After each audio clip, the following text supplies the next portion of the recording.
तो हम लोग आज डिस्कस करेंगे एग्जांपल्स ऑफ बेसिडियोमाइसीज। बेसिडियोमाइसीज के अंदर कौन कौन आते हैं। तो इस ग्रुप में पहला एग्जांपल आता है आपका पक्सीनिया। पक्सीनिया क्या होता है? एक फंजाई है पक्सीनिया। पक्सीनिया एक फंजाई है जो इस ग्रुप का सबसे इंपॉर्टेंट मेंबर है और इसके कारण एक बीमारी होती है पेड़ों को। कौन सी बीमारी होती है? रस्ट डिजीज कॉज करता है। कौन सी बीमारी फैलाता है? पक्सीनिया एक फंगस से बीमारी फैलाने वाला और गल होने वाली बीमारी का नाम है रस्ट डिजीज। जब भी आपने बहुत नाम सुना होगा रस्ट डिजीज का, तो रस्ट नाम की बीमारी फैलाता है ये पक्सीनिया नाम का फंजाई। और पक्सीनिया किस ग्रुप से बिलोंग करता है? बेसिडियोमाइसीज ग्रुप का एक फंगस है, एक फंजाई है, ठीक है। और इस पक्सीनिया के कारण कौन सी बीमारी होती है? रस्ट डिजीज होती है। किस पेड़ पे होती है सबसे ज्यादा? तो गेहूं के प्लांट में। हमारे बाहर देश में तो गेहूं बहुत है ना, wheat.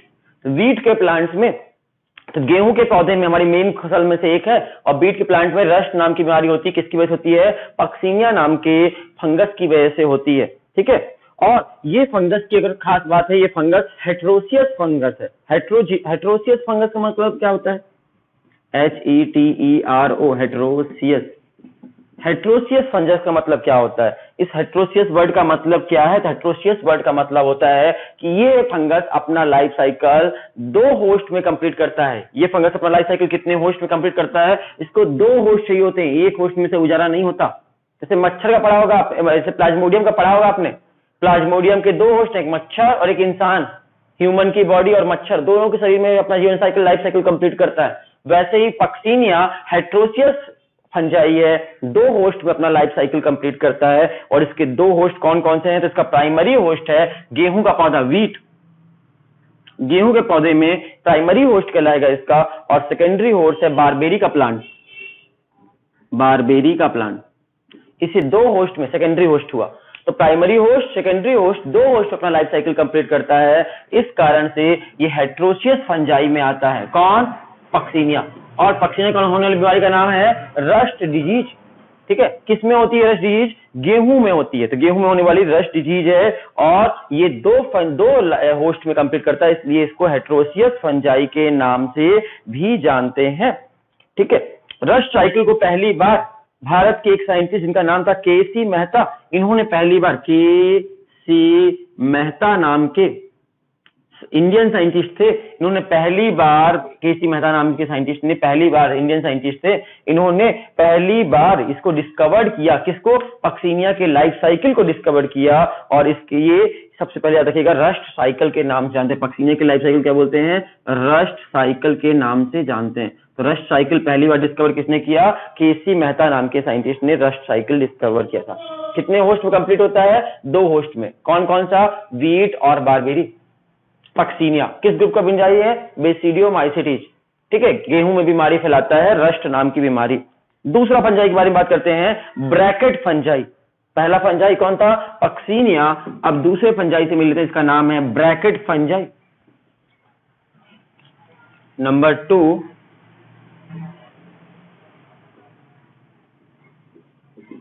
Bracket fungi. Bracket fungi की बात करें तो ब्रैकेट फंजाई कौन सा है? किस शेप का दिखता होगा ये फंजाई? तो ब्रैकेट जैसा दिखता है, इसलिए इसको ब्रैकेट फंजाई कहा गया है। इसकी फ्रूटिंग बॉडी ब्रैकेट जैसी दिखती है। याद रखिएगा ब्रैकेट फंजाई की फ्रूटिंग बॉडी जो होती है, कौन सी बॉडी?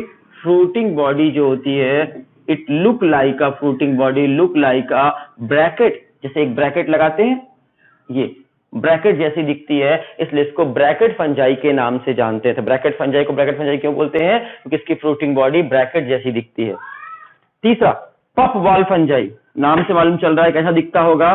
पफ खेलने वाला गेम जो होता है उसकी तरह उसकी बॉल कैसे दिखता है, इसलिए इसका नाम हो गया puff ball fungi. Puff ball fungi के बारे में जान लो। पफ बॉल फंजाई जो होता है वो पफ बॉल फंजाई के बारे में बात कर देते हैं। देखने में बड़ा साइज का होता है ये। इसकी फ्रूटिंग बॉडी जो होती है वो लार्ज साइज की होती है। याद रखिएगा पफ बॉल फंजाई की फ्रूटिंग बॉडी जो होती है कैसी दिखती है? फ्रूटिंग बॉडी लार्ज साइज की होती है, बड़े साइज की होती है, बहुत सुंदर दिखती है, ब्यूटीफुल होती है, ब्यूटीफुल होती है, लार्ज साइज की होती है, बहुत सुंदर सी, अच्छी सी, प्यारी सी दिखती है। और अगर किसी ने इतना पसंद आया और किसी ने इसकी फूटिंग बॉडी को, पफ बॉल की फूटिंग बॉडी के पास जाकर उसको हाथ से छू कर देखे, इतनी सुंदर सी चीज है, और जैसे कोई टच करेगा, टच करते ही फट जाएगी, बस्ट हो जाएगी और उसके हाथ में पूरा काला काला पाउडर लग जाएगा। याद रखना, इफ टच्ड, अगर टच कर दिया किसी ने, टच मत करो, दूर से देखो बस, इफ टच्ड, किसी ने टच कर दिया तो क्या हो जाएगी, ये बस्ट हो जाएगी, और बस्ट होगी तो उससे क्या निकलेगा, ब्लैक कलर का पाउडर निकलेगा, ब्लैक कलर का पाउडर बाहर निकलेगा, पूरा हाथ गंदा हो जाएगा। किसकी बात कर रहे हैं, पफ बॉल फंजाई की। देखने बहुत सुंदर सी बॉल दिखेगी, ब्यूटीफुल, ठीक है, बड़ी साइज की, और उस बॉल को अगर किसी ने छू दिया तो छूते ही फट जाती है, और फटती तो काला काला रंग का एक पाउडर रिलीज करती है, ब्लैक कलर का पाउडर रिलीज करती है, पफ बॉल फंजाई। चौथे फंजाई से मिल लेते हैं, सबसे बहुत इंपॉर्टेंट है आपके डेली लाइफ में, मशरूम। आप में से बहुत लोग खाते भी होंगे मशरूम, खाया है आप लोगों ने मशरूम किसी ने? तो मशरूम अगर आप लोग खाते हैं तो मशरूम जो है वो एक फंजाई है। किस ग्रुप का फंजाई है? बेसिडियोमाइसीटीज ग्रुप का फंजाई है, एक फंगस है, बेसिडियोमाइसीटीज ग्रुप से बिलोंग करता है। और मशरूम को खाते हैं लोग कि कौन सा फंजाई है? ईडेबल फंजाई है। ईडेबल फंजाई मतलब खाने योग्य, इस फंजाई को हम लोग खाते हैं, इसलिए इसे ईडेबल फंजाई के नाम से भी जानते हैं। तो मशरूम कैसा फंजाई है? ईडेबल फंजाई है, लोग खाते हैं इसको। और सबसे स्वादिष्ट मशरूम का नाम बताइए, दुनिया का सबसे स्वादिष्ट मशरूम का नाम, मोस्ट डिलीशियस मशरूम का नाम, मोस्ट डिलीशियस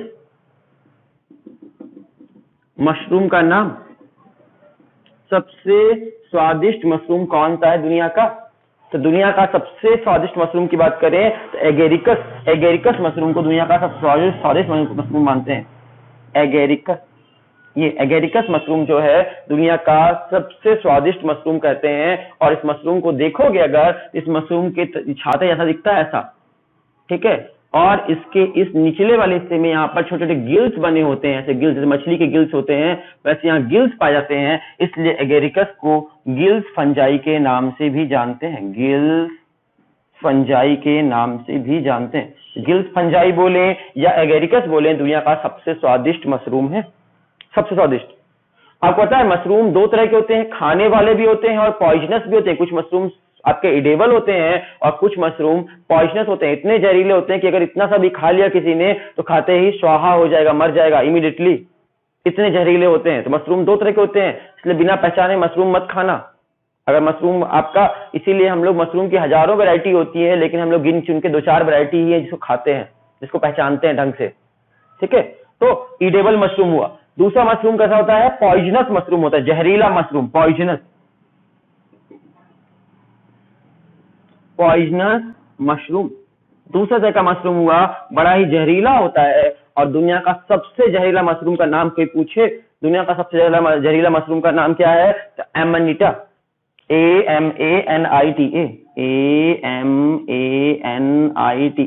एमनिटा दुनिया का सबसे जहरीला मशरूम है। बहुत सुंदर दिखता है देखने में, आप नेट पे फोटो डाल के देख लीजिएगा एमनिटा का, लाल कलर का, बहुत सुंदर दिखता है देखने में, देखकर मन करेगा एक बार खा के देखें। लेकिन बहुत ही जहरीला मशरूम, दुनिया का सबसे जहरीला मशरूम है एमनिटा मशरूम।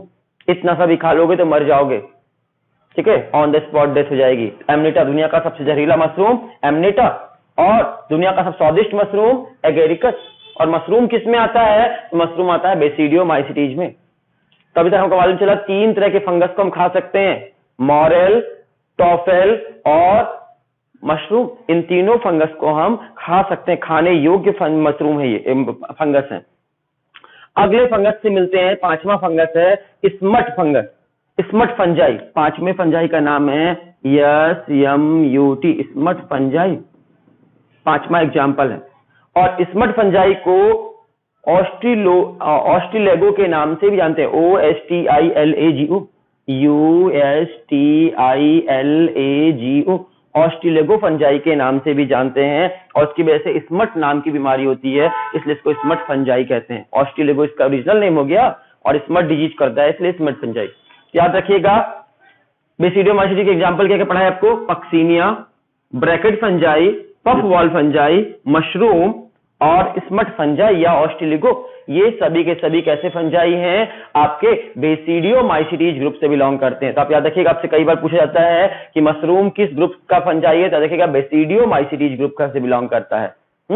स्मट नाम की बीमारी वाला फंजाई जो स्टिलिगो है, स्टिलिगो कौन सी बीमारी होती है, स्मट नाम की डिजीज होती है, ये भी आपका बेसिडियोमाइसीटीज से बिलोंग करता है।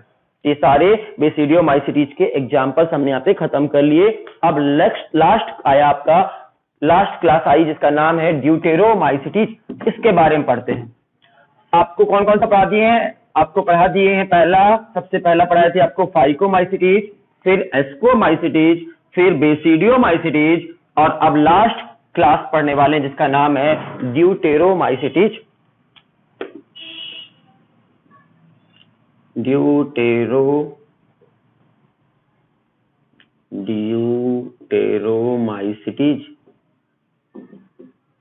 इस ग्रुप के बारे में बात करते हैं। ड्यूटेरोमाइसीटीज की जब बात करें हम, इस फंगस की बात करेंगे, ये उल्टा लिख गया, ड्यूटेरोमाइसीटीज, इस ग्रुप के फंजाई की बात करें, इस फंगस को इम्परफेक्ट फंजाई के नाम से जानते हैं, फंजाई इम्परफेक्टाई के नाम से जानते हैं। इम्परफेक्ट क्यों बोलते हैं, जो परफेक्ट ना हो उसे इम्परफेक्ट बोलते हैं। ये परफेक्ट क्यों नहीं है, क्योंकि ये सेक्सुअल रिप्रोडक्शन नहीं कर सकता। इसकी सबसे खास बात है, ड्यूटेरोमाइसीटीज में उन फंजाई को रखा गया है जिनमें सेक्सुअल रिप्रोडक्शन करने की क्षमता नहीं है।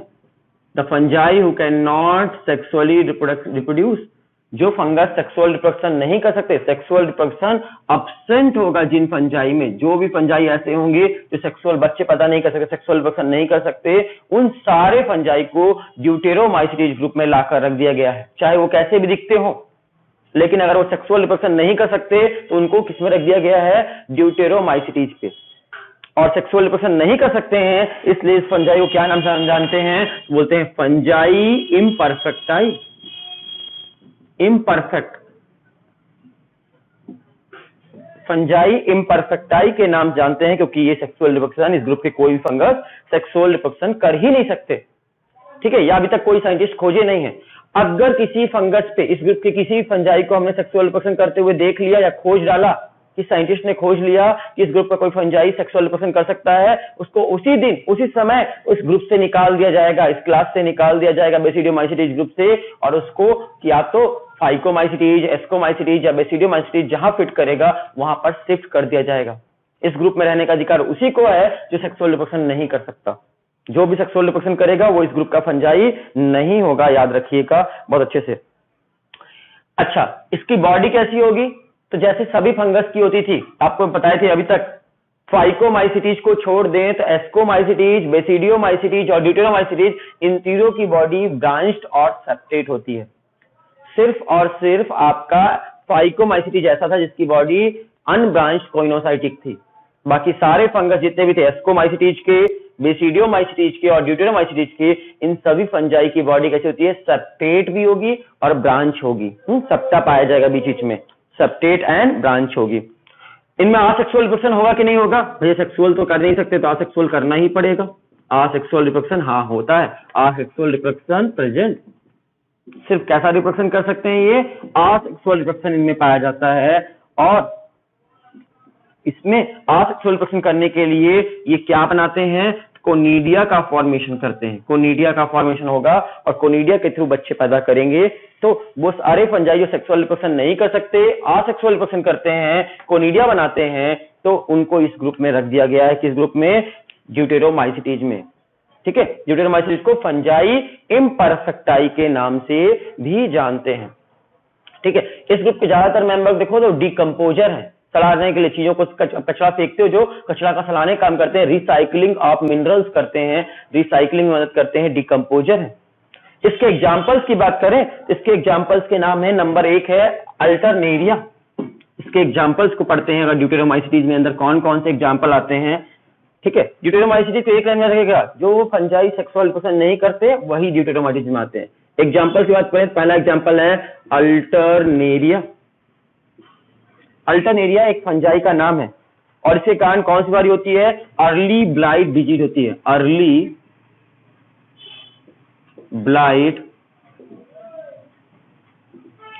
Bright disease.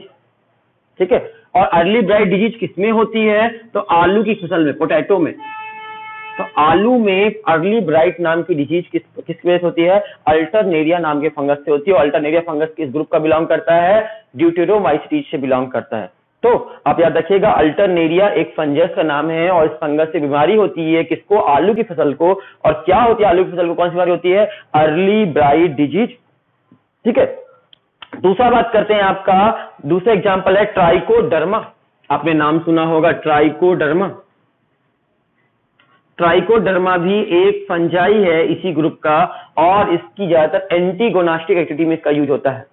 एंटीगोनास्टिक एक्टिविटी मतलब अगर एक फंगस दूसरे फंगस से को मार दे, एक फंगस दूसरे फंगस को मार दे तो उस घटना को कहते हैं एंटीगोनास्टिक एक्टिविटी। इसका यूज बहुत तरह के पैथोजेनिक फंगस को मारने के लिए करते हैं, दूसरे फंगस को मारने के लिए इस फंगस का यूज करते हैं। इस घटना को एंटीगोनास्टिक एक्टिविटी कहते हैं। उसमें ट्राइकोडर्मा का बहुत सारा नाम है। तीसरा नाम आता है कोलेटोट्राइकम। तीसरा नाम में आपका एग्जांपल है कोलेटोट्राइकम।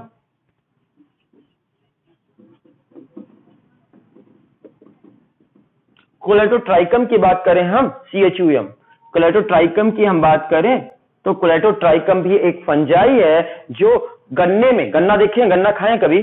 गन्ना मान लो ये गन्ना है आपका, शुगर केन देखे होंगे, ऐसा दिखता है, ये गन्ना है, ये गन्ना है। गन्ने के बीच बीच में कभी कभी आपने देखा होगा ऐसे लाल लाल लकीरें मिलती हैं गन्ने के बीच में, कभी कभी लाल लाल हो जाता है यहाँ पे गन्ना। कभी देखे हैं गन्ने में, शुगर केन में? तो ऐसा क्यों होता है? ये कोलेटोट्राइकम नाम के फंगस की वजह से होता है। कोलेटोट्राइकम नाम का फंगस वहां पर रेड रॉट डिजीज कर देता है। कौन सी बीमारी? रेड रॉट डिजीज हो गई वहां पर गन्ने को। और गन्ने में अगर रेड रॉट डिजीज आएगी तो ऐसा दिखेगा गन्ना बीच बीच में। तो रेड रॉट डिजीज किसकी वजह से होती है? कोलेटोट्राइकम नाम के फंगस की वजह से होती है। ठीक है, इसके अलावा आपके ड्यूटेरोमाइसीटीज ग्रुप के फंगस ज्यादातर खुजली करते हैं, इचिंग की प्रॉब्लम करते हैं। ज्यादातर इचिंग की प्रॉब्लम आपके ड्यूटेरोमाइसीटीज ग्रुप के फंगस की वजह से होती है। आपने से किसी ने 3 इडियट मूवी देखी हो? याद करो, राजू के पापा को कौन सी बीमारी थी? खुजलाते रहते थे हर समय। उनको एक्जेमा नाम की बीमारी थी और एक्जेमा खुजली कहते हैं, खुजली की ही बीमारी है एक्जेमा। एक्जेमा का नाम सुने हैं? ये बीमारी खुजली है, एक्जेमा हो गई। इचिंग बोलो, नॉर्मल खुजली, नॉर्मल खुजली जो होती है, इचिंग आपको प्राइवेट पार्ट्स में, हाथ के नीचे, यहाँ पर आपको अक्सर खुजली होती है। जहां पर भी फंगस रह सकता है वहां पर इचिंग होती है। मॉइस्ट प्लेस पे जहां गीला रह गया, नमी रह गई, उस जगह पर इचिंग की प्रॉब्लम होती है। किसकी वजह से? ड्यूटेरोमाइसीटीज के फंगस बहुत तरह के इचिंग करते हैं। रिंग गार्ड, किसी को देखो यहाँ पर गोल गोल रिंग बन जाती है खुजली की, ऐसे ऐसे छोटी छोटी खुजली रिंग बन जाती है और इस बीमारी को रिंग गार्ड कहते हैं। Ring guard disease, ring guard disease. ठीक है, तो आपके डिफरेंट टाइप की रिंग वॉर्म, रिंग गार्ड नहीं, ring worm, sorry, ring guard तो दवाई का नाम हो गया, रिंग वॉर्म बीमारी का नाम होता है, रिंग वॉर्म। ठीक है, तो रिंग वॉर्म डिजीज हो गई, एक्जेमा हो गई, इचिंग हो गई। ये सब तरह की बीमारियां किसकी वजह से होती हैं? एक्जेमा, इचिंग, रिंगवॉर्म, ये सब तरह की बीमारियां ड्यूटेरोमाइसीटीज ग्रुप के फंगस की वजह से ज्यादातर होती हैं।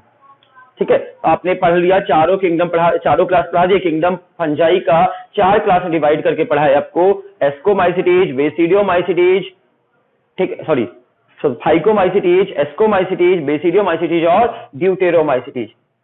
फाइकोमाइसीटीज में एल्गल फंजाई आएंगे, ड्यूटेरोमाइसीटीज में आपके आएंगे ऐसे फंगस जो सेक्सुअल रिप्रोडक्शन नहीं कर सकते। अल्टरनेरिया कभी भी सेक्सुअल रिप्रोडक्शन नहीं कर सकता, ट्राइकोडर्मा नहीं कर सकता, कोलेटोट्राइकम कभी भी ये सेक्सुअल रिप्रोडक्शन नहीं कर सकते हैं, इसलिए इस ग्रुप में मेंबर है। तो हम लोगों ने किंगडम फंजाई यहाँ पर खत्म कर लिया, पूरा किंगडम फंजाई हमारा खत्म हो गया।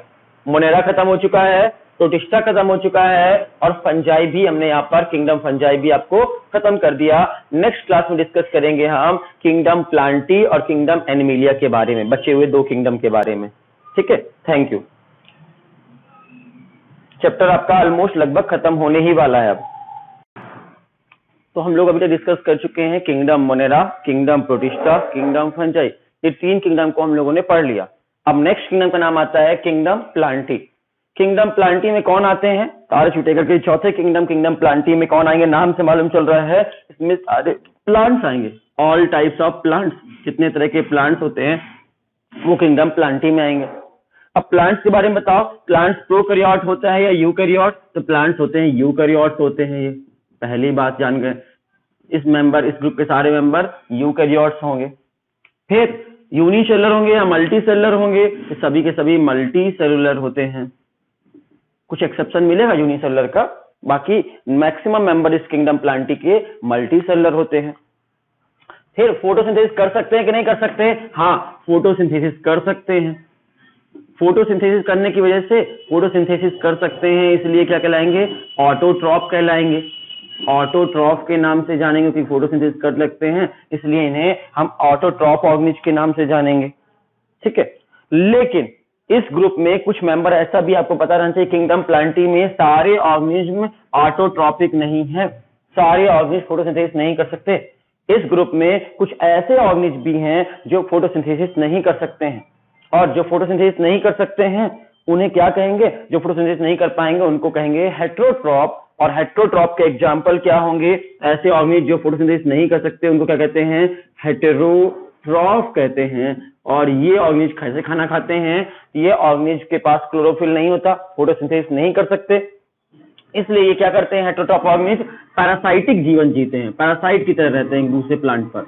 ये प्लांट जो होते हैं, कुछ प्लांट पैरासाइटिक प्लांट कहलाते हैं, पैरासाइटिक प्लांट। और पैरासाइटिक प्लांट की खास बात होती है, पैरासाइटिक प्लांट दूसरे प्लांट पर डिपेंडेंट होते हैं फूड के लिए, न्यूट्रिशन के लिए। एग्जाम्पल के तौर पर कैस्कुटा, कैस्कुटा का नाम आपने सुना होगा। कैस्कुटा ऐसा प्लांट है, कैस्कुटा हिंदी में अमरबेल बोलते हैं आप लोग, तो कैस्कुटा इसको हिंदी में अमरबेल बोलते हैं। और ये जो प्लांट है कैस्कुटा का प्लांट, इस प्लांट की खास बात है कि इसमें फोटोसिंथेसिस करने के लिए ग्रीन पिगमेंट नहीं होता, और इसकी वजह से फोटोसिंथेसिस कर ही नहीं सकता।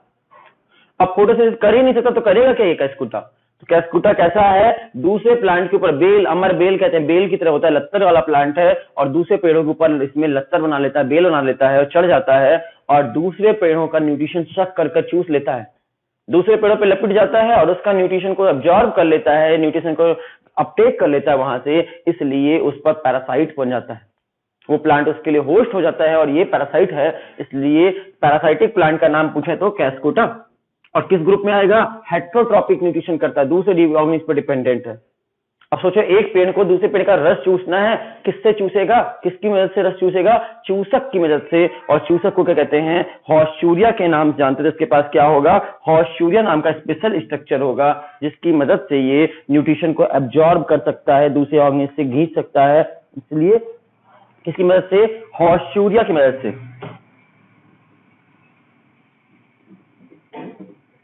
हॉर्स्चूरिया नाम का स्पेशल स्ट्रक्चर होगा, और इस स्ट्रक्चर की मदद से ये कैस्कुटा दूसरे प्लांट से, होस्ट प्लांट से अपना न्यूट्रिशन एब्जॉर्ब कर सकता है। तो याद रखिएगा, सारे प्लांट ऑटोट्रॉपिक नहीं होते हैं, कुछ प्लांट हेटेरोट्रॉपिक भी होते हैं। एग्जांपल कैस्कुटा, कैस्कुटा का जो प्लांट है अमरबेल जो है, उसे हेटेरोट्रॉपिक प्लांट रखा गया है, पैरासाइटिक प्लांट कहा गया है।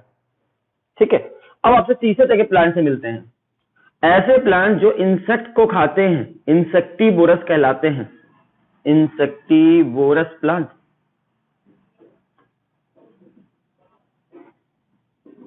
इंसेक्टिवोरस प्लांट जो होते हैं, कौन होते हैं? ऐसे प्लांट जो कीड़े मकोड़े खाते हैं, इंसेक्ट को खाते हैं, इंसेक्टिवोरस प्लांट कहलाते हैं। और इंसेक्ट को खा जाते हैं पकड़कर, तो इसलिए बताओ ये ऑटोट्रॉपिक कहलाएंगे या हेटेरोट्रॉपिक कहलाएंगे? जल्दी सोचकर आंसर देना, ये ऑटोट्रॉपिक है या हेटेरोट्रॉपिक है, किस में आएंगे इंसेक्टिवोरस प्लांट? याद रखिएगा, इंसेक्टिवोरस प्लांट इंसेक्ट को खाते नहीं हैं, इंसेक्ट को मारते हैं सिर्फ और सिर्फ नाइट्रोजन लेने के लिए, ओनली नाइट्रोजन लेने के लिए, as a source of nitrogen. Insectivorous plant insect को क्यों खाते हैं, क्यों मारते हैं? इंसेक्ट को मारते हैं, किल करते हैं only for the source of nitrogen, source of nitrogen के रूप में। क्यों? जहां पर ये उगते हैं वहां पे सॉइल में सफिशिएंट अमाउंट में नाइट्रोजन नहीं रहता है, अगर पुअर सॉइल है, वहां पे न्यूट्रिएंट्स की कमी है अगर सॉइल में, तो वहां पर इंसेक्टिवोरस प्लांट क्या करेंगे? अपने आप को बचाने के लिए एक एडॉप्टेशन करते हैं स्पेशल तरह का, कीड़े मकोड़ों को मारकर उसमें से नाइट्रोजन गैस को लेते हैं as a source of nitrogen.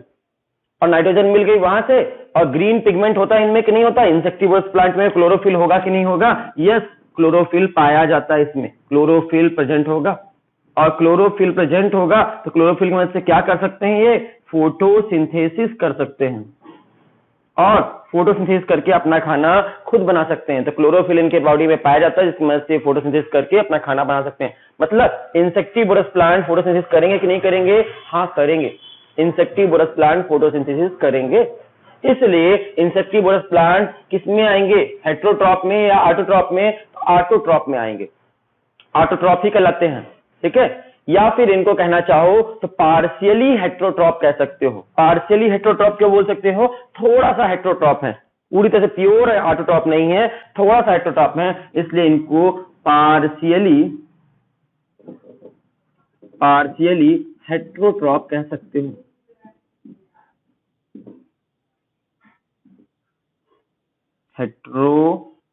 हेटेरोट्रॉप partially हेटेरोट्रॉप के नाम से जान सकते हो क्योंकि ये ऑर्गेनिज जो होते हैं इंसेक्टिवोरस प्लांट, वो इंसेक्ट को मार रहे हैं, इसलिए थोड़ा सा हेटेरोट्रॉप है। लेकिन फोटोसिंथेसिस करते हैं कि नहीं करते?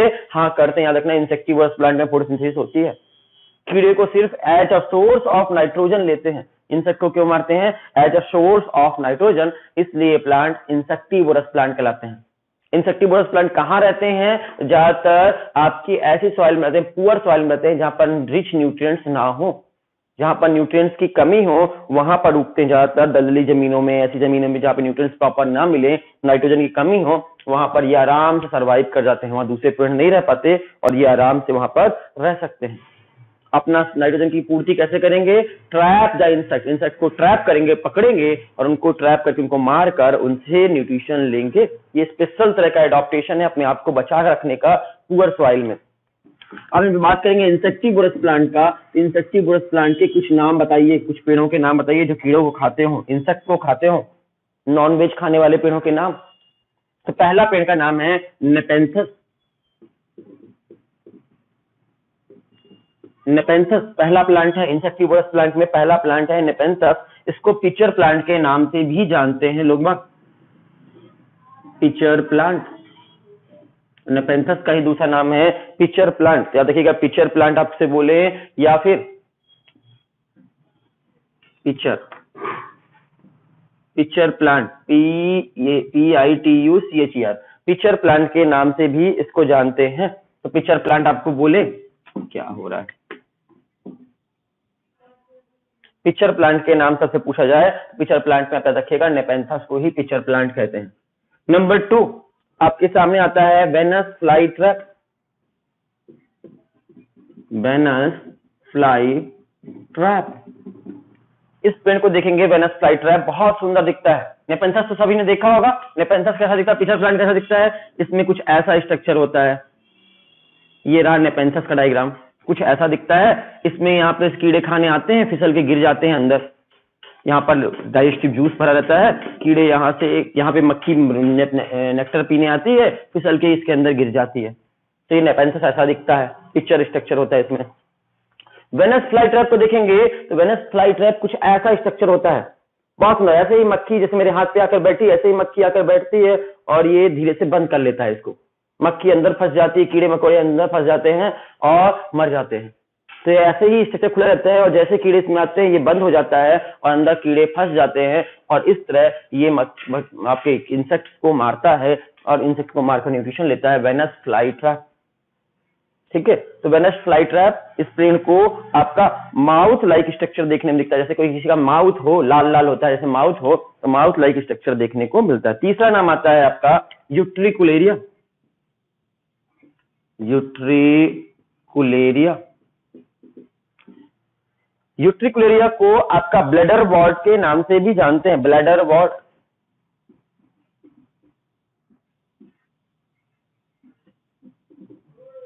ब्लैडर वॉर्ट बोलो या यूट्रिकुलेरिया बोलो, एक ही पेड़ है। यूट्रिकुलेरिया का प्लांट, ब्लैडर वॉर्ट का प्लांट ब्लैडर जैसा होता है, ऐसा ब्लैडर होता है, पानी में पाया जाता है, पानी के आसपास, और इसमें वैक्यूम क्रिएट होता है और उस वैक्यूम के थ्रू इंसेक्ट उसके अंदर घुस कर चले आते हैं, ठीक है। तो यूट्रिकुलेरिया ये भी इंसेक्टिवोरस प्लांट है। ड्रोसेरा, ड्रोसेरा ये भी इंसेक्टिवोरस प्लांट है, इसको सनड्यू प्लांट के नाम से भी जानते हैं। सनड्यू या ड्रोसेरा ये भी आपका इंसेक्टिवोरस प्लांट है। पांचवा इंसेक्टिवोरस प्लांट है cobra lily. Cobra lily, cobra lily plant की बात करते हैं, इसमें ट्रांसपेरेंट सेल होती हैं और जिसकी वजह से कंफ्यूज रहता है। आपने कभी घर पे देखा है मक्खियों को, कांच की अगर खिड़कियां लगी होती है, खिड़की में कांच लगा होता है, तो मक्खियां आती हैं और कांच के आर पार जाने की कोशिश करती हैं। अक्सर उनको लगता है ट्रांसपेरेंट देखने की वजह से वो लाइट से पहचानती हैं कि लाइट इधर से आ रही, इधर रास्ता है। चाहे वहां कांच लगा होगा, टकराती रहेंगी, अपना सिर मारती रहेंगी। आपने देखा होगा कई बार कांच पे।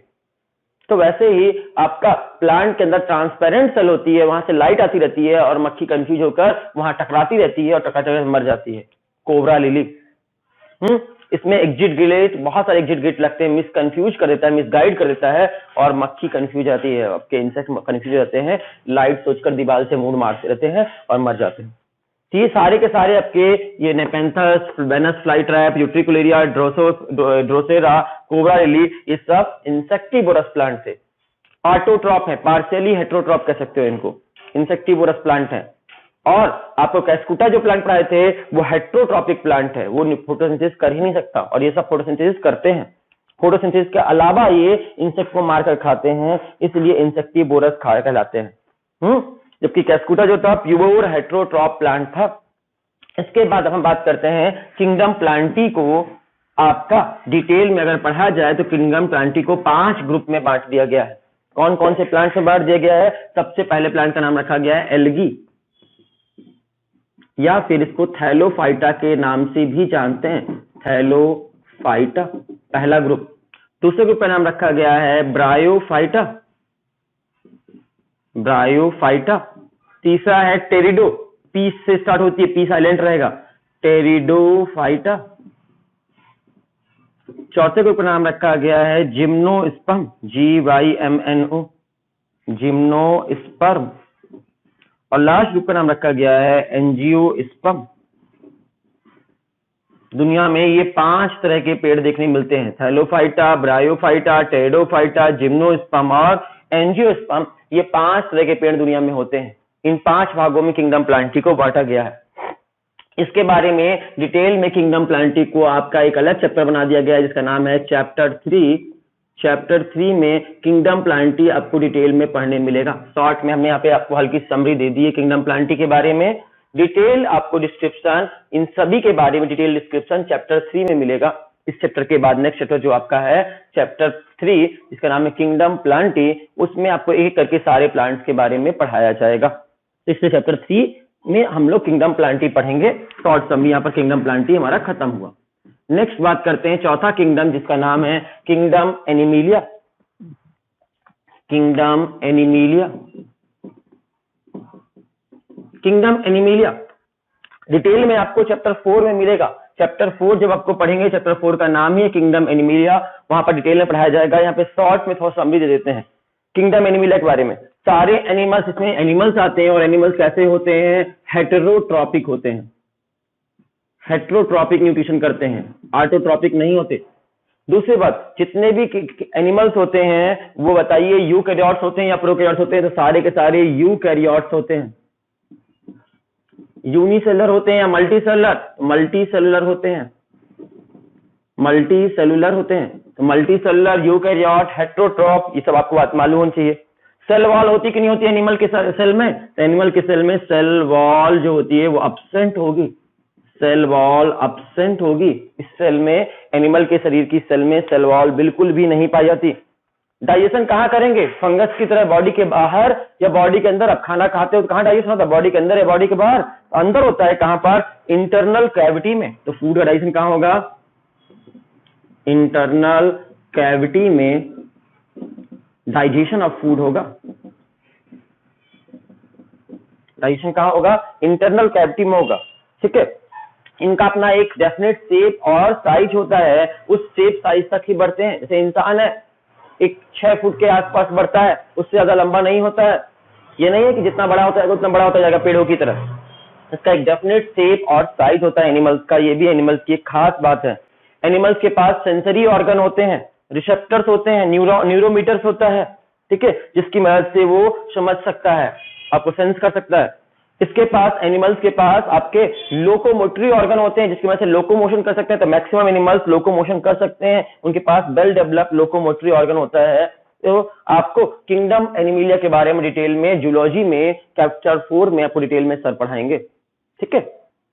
चलिए, तो फिर यहाँ पर किंगडम एनिमिलिया भी खत्म कर लिया, मतलब R.H. विटेकर ने 5 किंगडम जो दिए थे वो पांचों हमने कंप्लीट कर लिए। कौन कौन से? मोनेरा, प्रोटिस्टा, फंजाई, इन तीनों को डिटेल में, प्लांटी और एनिमिलिया को शॉर्ट में। प्लांटी एनिमिलिया को क्या अलग से मिलने वाला है आपको।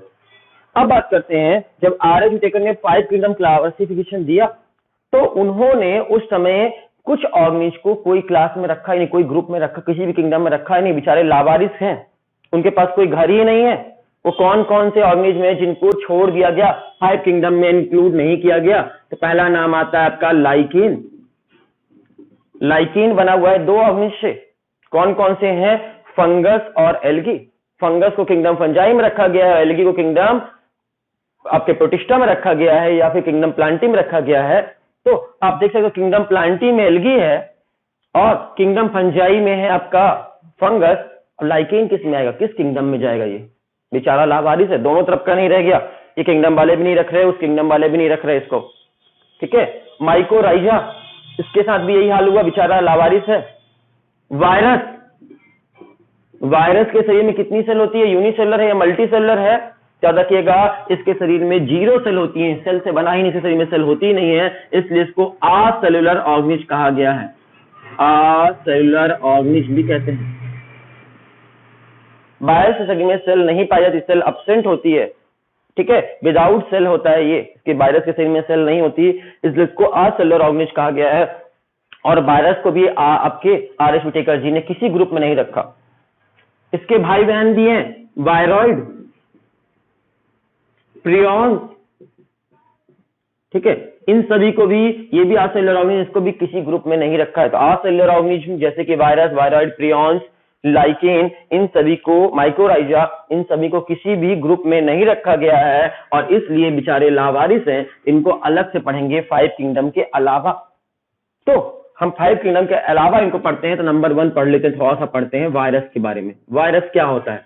अभी कोरोना वायरस फैला हुआ है, सभी को देख रहे हो, कोरोना वायरस, कोविड-19, ठीक है, वही वाला वायरस की बात कर रहे हैं। तो वायरस वर्ड का मतलब क्या होता है? वायरस वर्ड का मतलब होता है पॉइजन, जहर। इस वर्ड का मतलब ही है जहर, पॉइजन। वायरस वर्ड का मतलब होता है पॉइजन या poisonous fluid, poisonous fluid. Poisonous fluid को ही वायरस कहते हैं। लैटिन लैंग्वेज से बना हुआ है वायरस शब्द, और वायरस का मतलब होता है, शब्द का मतलब होता है जहरीला पदार्थ, पॉइजनस फ्लूइड। या इसको वेनम भी कह सकते हो, सांप के जहर को वेनम कहते हैं, वही वाला वेनम। तो इसको वेनम भी कह सकते हो। तो वेनम या पॉइजनस फ्लूइड वायरस शब्द का मतलब है, ठीक है। तो कोई पूछे वायरस वर्ड का मतलब क्या होता है, तो वायरस वर्ड का मतलब होता है वेनम या पॉइजनस फ्लूइड। अब हम बात करते हैं कि वायरस के बारे में बात करते हैं। वायरस के बारे में कितने बड़े होते हैं, कितने छोटे होते हैं? बहुत छोटे होते हैं, इतने छोटे होते हैं कि नॉर्मल माइक्रोस्कोप से दिखते भी नहीं हैं, इसलिए माइक्रोस्कोपिक साइज से भी छोटे होते हैं, इसलिए आगे लगा दिया गया है सब माइक्रोस्कोपिक साइज। किस साइज के होते हैं? सब माइक्रोस्कोपिक साइज, मतलब सारे माइक्रोस्कोप से दिखाई नहीं देगा, इसको देखना है सिर्फ और सिर्फ इलेक्ट्रॉन माइक्रोस्कोप से दिखाई देते हैं, नॉर्मल माइक्रोस्कोप से दिखाई नहीं देते, बहुत छोटे होते हैं, ठीक है। इसलिए बहुत छोटे होने की वजह से बैक्टीरिया की तुलना में 100 गुना ज्यादा छोटे होते हैं, इसलिए बहुत छोटे होने की वजह से तो सब माइक्रोस्कोपिक साइज कहा गया है, ठीक है। आपके वायरस के बारे में दूसरी बात जान लो, ऑब्लिगेट इंट्रासेलुलर पैरासाइट है ये। ऑब्लिगेट मतलब हमेशा, इंट्रासेलुलर मतलब सेल के अंदर, इंट्रासेलुलर पैरासाइट, ये सिर्फ और सिर्फ पैरासाइट रहते हैं। वायरस हमेशा पैरासाइट की तरह ही रहता है, और कहा? सेल के अंदर। ऑब्लिगेट हमेशा, सेल के बाहर जिंदा रह ही नहीं सकता। अगर वायरस को सेल के बाहर निकाल दें तो वो सरवाइव नहीं करेगा, जिंदा नहीं रहेगा, इसीलिए वायरस को सेल के बाहर रहता तो वो नॉन लिविंग की तरह बिहेव करता है, और सेल के अंदर जाता है तो लिविंग की तरह बिहेव करता है। इसलिए वायरस को लिविंग और नॉन लिविंग के बिटवीन कहा गया है। आधा जिंदा आधा मरा हुआ मानते हैं वायरस को, लिविंग भी नहीं है और नॉन लिविंग भी नहीं है, दोनों के बीचों बीच का है, क्योंकि सेल के अंदर चला जाता है तो लिविंग की तरह बिहेव करता है, और सेल के बाहर निकल आता है तो नॉन लिविंग की तरह बिहेव करता है। कौन? वायरस। फिर बात करते हैं इसके बारे में, इसके शरीर में डीएनए होता है या फिर आरएनए होता है? कोई एक ही होता है। आपके शरीर में क्या है, डीएनए है कि आरएनए है? हमारे शरीर में दोनों है, डीएनए भी है और आरएनए भी है, हमारे शरीर में दोनों है, सभी ऑर्गेनिज्म में दोनों होता है। लेकिन वायरस के शरीर में या तो डीएनए होगा या फिर आरएनए होगा, कोई एक ही होगा, कोई एक, डीएनए और आरएनए। डीएनए होगा तो आरएनए नहीं होगा, आरएनए होगा तो डीएनए नहीं होगा, ओनली वन होगा, बोथ कभी भी नहीं होगा, दोनों एक साथ कभी नहीं होंगे। वायरस शरीर में कोई एक ही रह सकता है, ठीक है, तो वायरस शरीर में दोनों एक साथ नहीं बच सकते हैं। अगर डीएनए होगा तो आरएनए नहीं होगा, आरएनए होगा तो डीएनए नहीं होगा। दूसरी चीज, उसके शरीर में, वायरस शरीर में और क्या होता है, तो वायरस शरीर में प्रोटीन भी पाया जाता है, प्रोटीन होता है। तो वायरस दो चीजों से बना होता है इसका बॉडी, किससे किससे, डीएनए और प्रोटीन से, ठीक है, या आरएनए और प्रोटीन से। तो डीएनए आरएनए के एक साथ क्या बोल सकते हैं हम, न्यूक्लिक एसिड कह सकते हो, न्यूक्लिक एसिड। डीएनए आरएनए कुछ भी होगा, या तो डीएनए होगा तो आरएनए नहीं होगा, आरएनए होगा तो डीएनए नहीं होगा, जो भी होगा उस सबसे वायरस का नाम हो जाएगा। अगर डीएनए है तो डीएनए वायरस कहलाएगा, आरएनए है तो आरएनए वायरस कहलाएगा। जैसे कोरोना वायरस आरएनए वायरस है, और आरएनए वायरस की वैक्सीन बनाना बहुत ही मुश्किल काम है। यही कारण है कि आरएनए वायरस होने की वजह से कोरोना की वैक्सीन अभी तक डेवलप नहीं हो पाई है, बहुत मुश्किल काम होता है। डीएनए वायरस होता तुरंत बन जाती, ठीक है, आरएनए वायरस की जो भी होते हैं उनकी वैक्सीन बनाना बहुत मुश्किल होता है, और ये कैसा वायरस है, आरएनए वायरस है, ठीक है। अब बात करें कि कैसा दिखता है, स्ट्रक्चर वाइज वायरस कैसा दिखता है। तो वायरस के कई सारे स्ट्रक्चर हो सकते हैं, गोल शेप का भी हो सकता है, स्फेरिकल शेप का, गोल वायरस हो सकते हैं। एग्जाम्पल के तौर पे गोल वायरस की बात करें तो HIV एड्स का वायरस देखो, इन्फ्लुएंजा का वायरस देखो, इन्फ्लुएंजा बीमारी का वायरस, HIV एड्स का वायरस जो है वो सभी गोल होते हैं, स्फेरिकल शेप के होते हैं वायरस देखोगे तो। कोरोना वायरस भी गोल ही दिखता है। वायरस रॉड शेप के भी हो सकते हैं, रॉड शेप के कौन सा वायरस है, TMB, टोबैको मोजैक वायरस, ये रॉड शेप का दिखता है। टेडपोल के जैसे भी दिख सकते हैं वायरस, टेडपोल की तरह, टेडपोल मतलब समझ गए, मेढक के बच्चा, टेडपोल के जैसे भी सकते हैं। एग्जाम्पल तौर पे बैक्टीरियोफेज, ये सभी वायरस के नाम बता रहे हैं हम। तो वायरस कई शेप के दिख सकते हैं, गोल भी हो सकते हैं, इन्फ्लुएंजा वायरस और HIV वायरस गोल है। रॉड शेप का हो सकता है TMB वायरस, और टेडपोल शेप के भी हो सकते हैं बैक्टीरियोफेज। तो नेक्स्ट क्लास में हम लोग डिस्कस करेंगे बैक्टीरिया के वायरस के बारे में और डिटेल में आज, ठीक है, थैंक यू।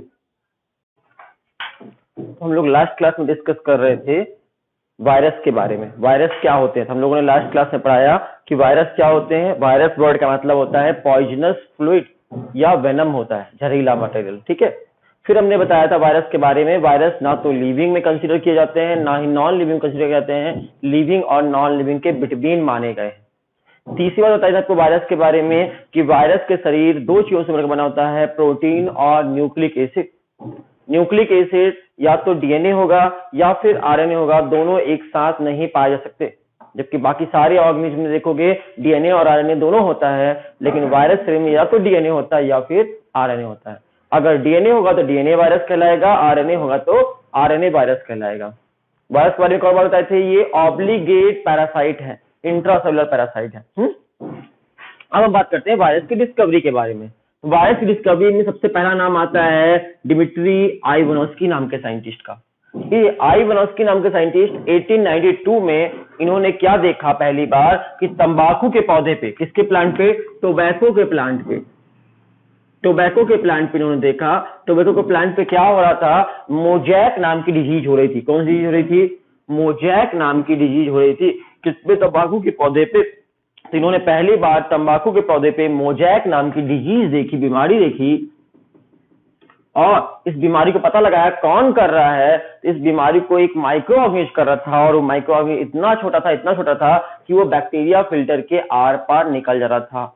इन्होंने कहा एक ऐसा ऑर्गेनिज्म है, बहुत छोटा ऑर्गेनिज्म है, माइक्रो ऑर्गेनिज्म है, बहुत छोटा माइक्रो ऑर्गेनिज्म है, जो कितना छोटा है, तो इतना छोटा है कि वो बैक्टीरियल फिल्टर के आर पार निकल जा रहा है। बैक्टीरिया का जो फिल्टर होता है बैक्टीरिया छांटने का, बैक्टीरियल फिल्टर के अक्रॉस निकल जा रहा है। ये बात पहली बात किसने बताई, आपके आइवानोव्स्की नाम के साइंटिस्ट ने। तो सबसे पहले वायरस के बारे में किसने बताया, आइवानोव्स्की ने। क्या बोला, तंबाकू के पेड़ में मोजैक नाम की बीमारी फैलता है, और साइज में बहुत छोटा होता है, बैक्टीरिया से भी छोटा होता है, और तंबाकू के पेड़ में मोजैक बीमारी फैला रहा था, इसलिए इसका नाम हो गया T for tobacco, M for mosaic, और बीमारी फैलाने वाला वायरस है, इसलिए इस वायरस का नाम हो गया TMV वायरस। तो आपसे कोई पूछे सबसे पहला वायरस कौन सा खोजा गया था, तो टोबैको मोजैक वायरस। किसने खोजा था? आइवानोस्की ने। कब खोजा था? 1892 में। इसका नाम टोबैको मोजैक वायरस क्यों पड़ा? क्योंकि टोबैको के प्लांट पे मोजैक नाम की बीमारी फैलाता है। ठीक है, साइज में बहुत छोटा था, बैक्टीरियल फिल्टर के आर पार निकल जा रहा था। फिर उसके बाद दूसरे साइंटिस्ट आए जिनका नाम था बेर्जेनिक, और इन्होंने 1898 की घटना है, इन्होंने क्या किया कि बीमार पौधे लिए, जिन पेड़ों को बीमारी थी उन पौधों को लिया, उनका रस निकाला, और उन बीमार पौधों को, कौन सी बीमारी थी? मोजैक बीमारी हो गई तंबाकू की, जिस पेड़ में मोजैक बीमारी हो चुकी थी, उन पत्तियों को चुनकर लाए और बीमार पत्तियों का रस निकाला, और इस रस को हेल्दी प्लांट के ऊपर फेंक दिया। जब हेल्दी प्लांट के ऊपर फेंका, हेल्दी प्लांट के ऊपर फेंकने से हेल्दी प्लांट भी बीमार पड़ गए, और इसलिए इसका नाम रख दिया उन्होंने कंटेंजियम वाइवम फ्लूइडम।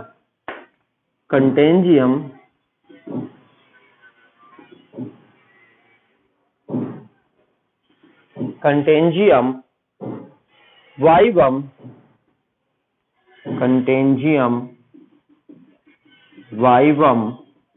फ्लूइडम।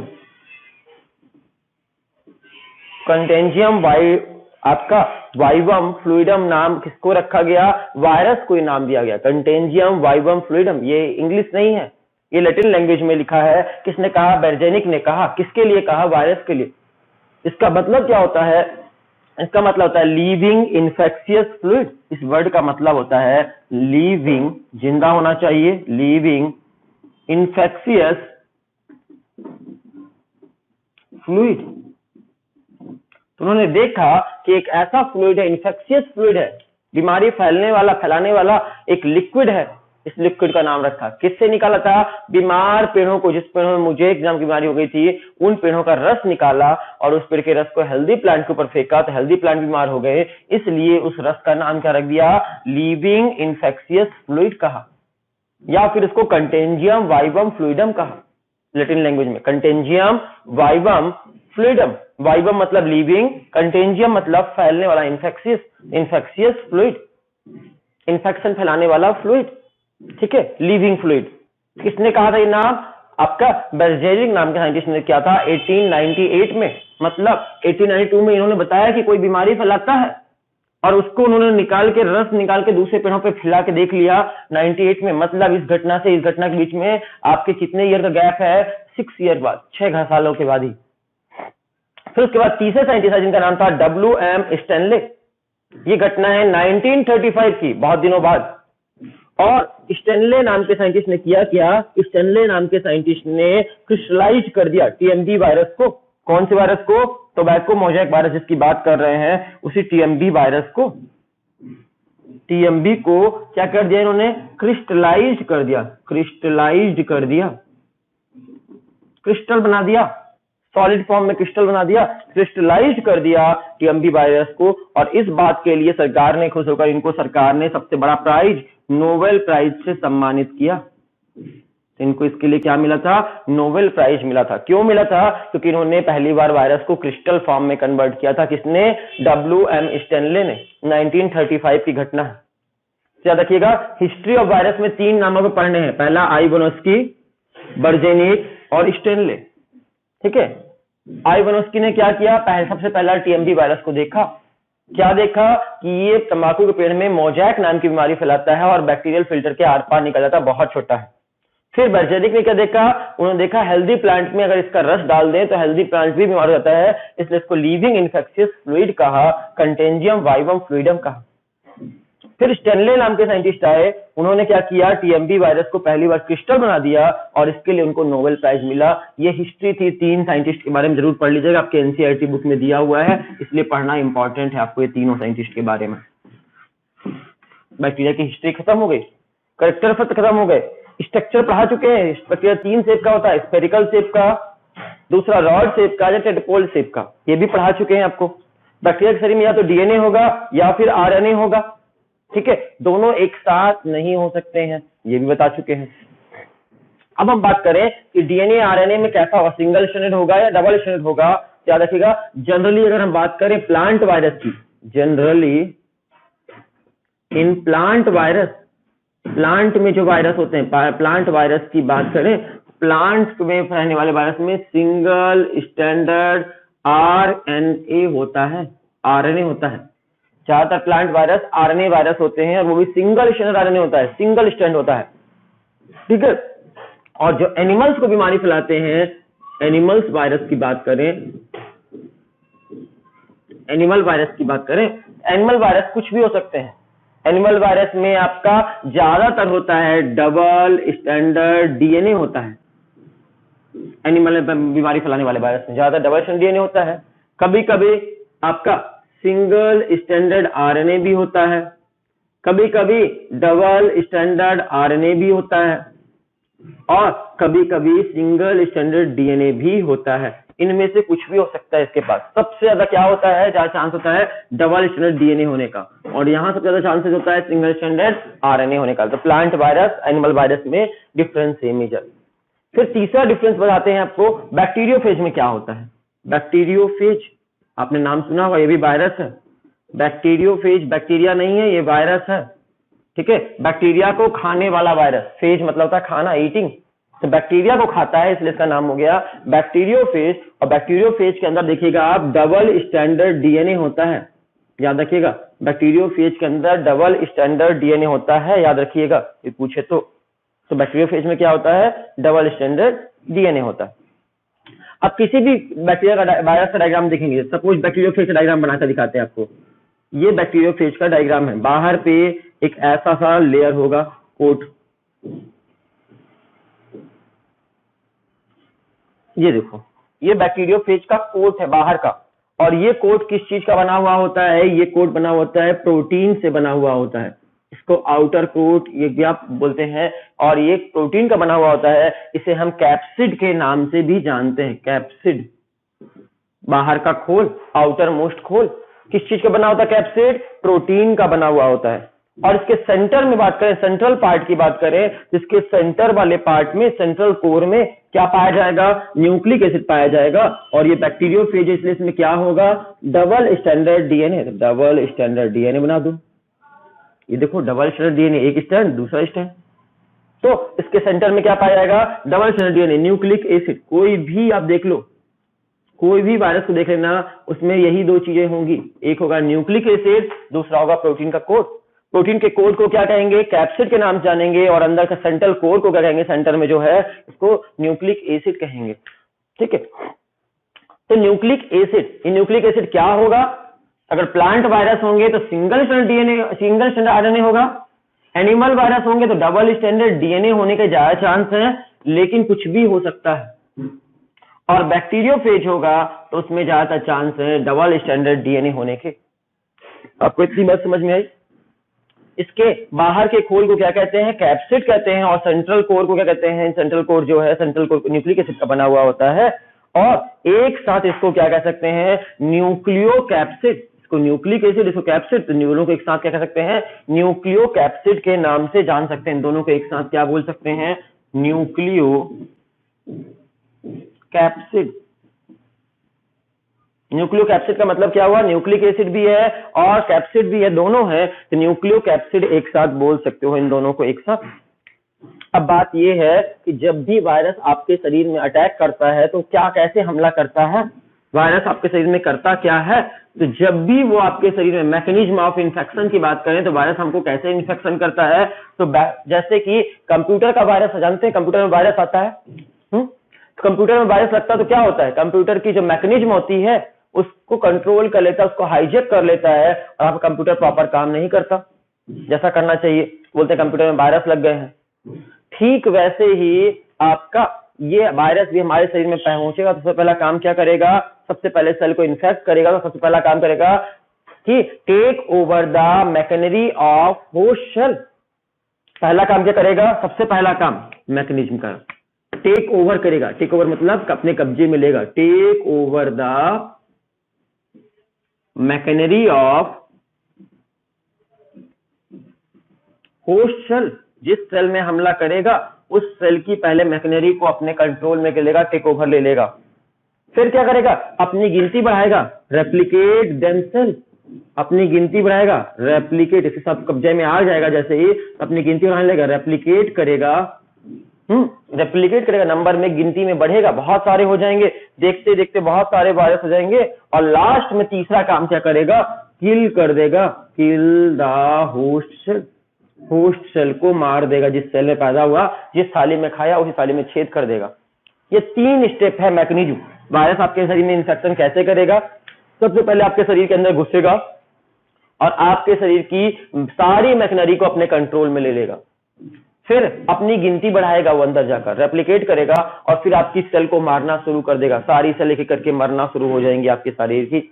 ये वायरस का मैकेनिज्म है आपका, किसका, वायरस के इन्फेक्शन करने का। 3 स्टेप में ये इन्फेक्शन करता है। आपसे कोई पूछे मैकेनिज्म ऑफ वायरल इन्फेक्शन, ये 3 मैकेनिज्म है।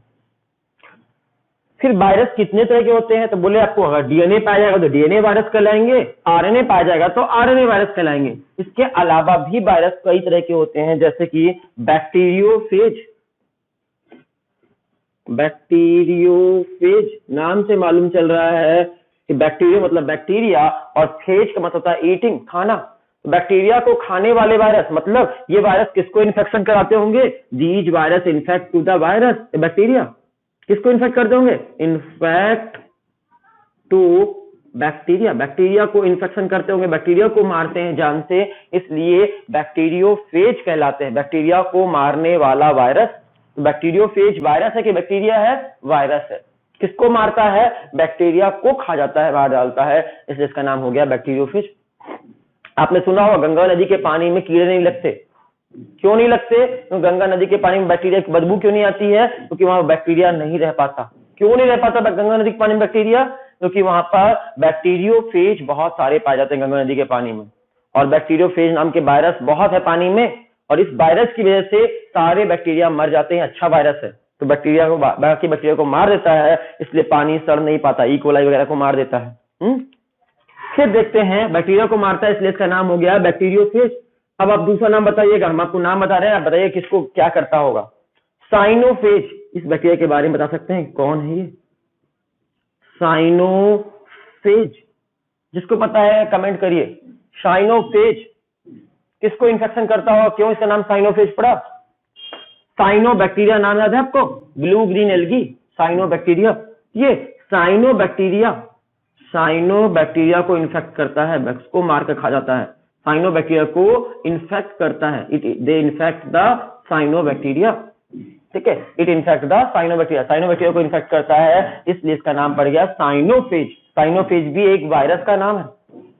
अब अगला बताइएगा, चलो अब जिसको पता है जल्दी से कमेंट करिए, माइकोफेज, ये किसको बीमारी फैलाता होगा, किसको इन्फेक्ट करता होगा, जल्दी से बताइए। दे इन्फेक्ट टू, किसको इन्फेक्ट करेगा, इन्फेक्ट टू, किसको इन्फेक्ट करता होगा, इसका नाम माइकोफेज पड़ गया।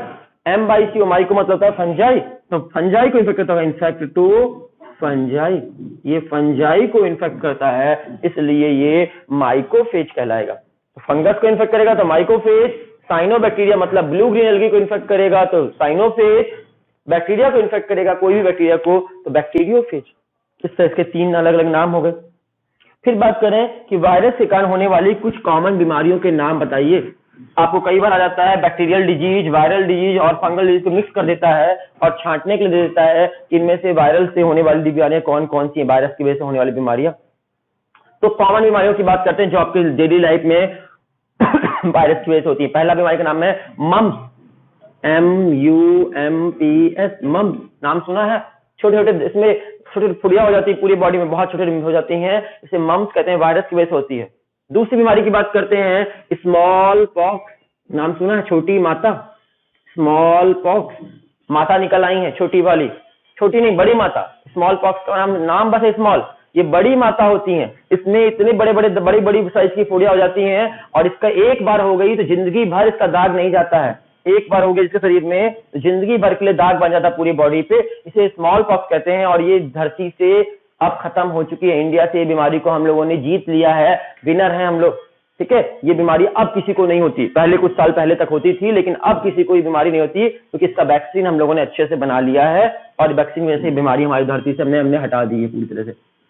तीसरा, तीसरी बीमारी का नाम है हर्ष।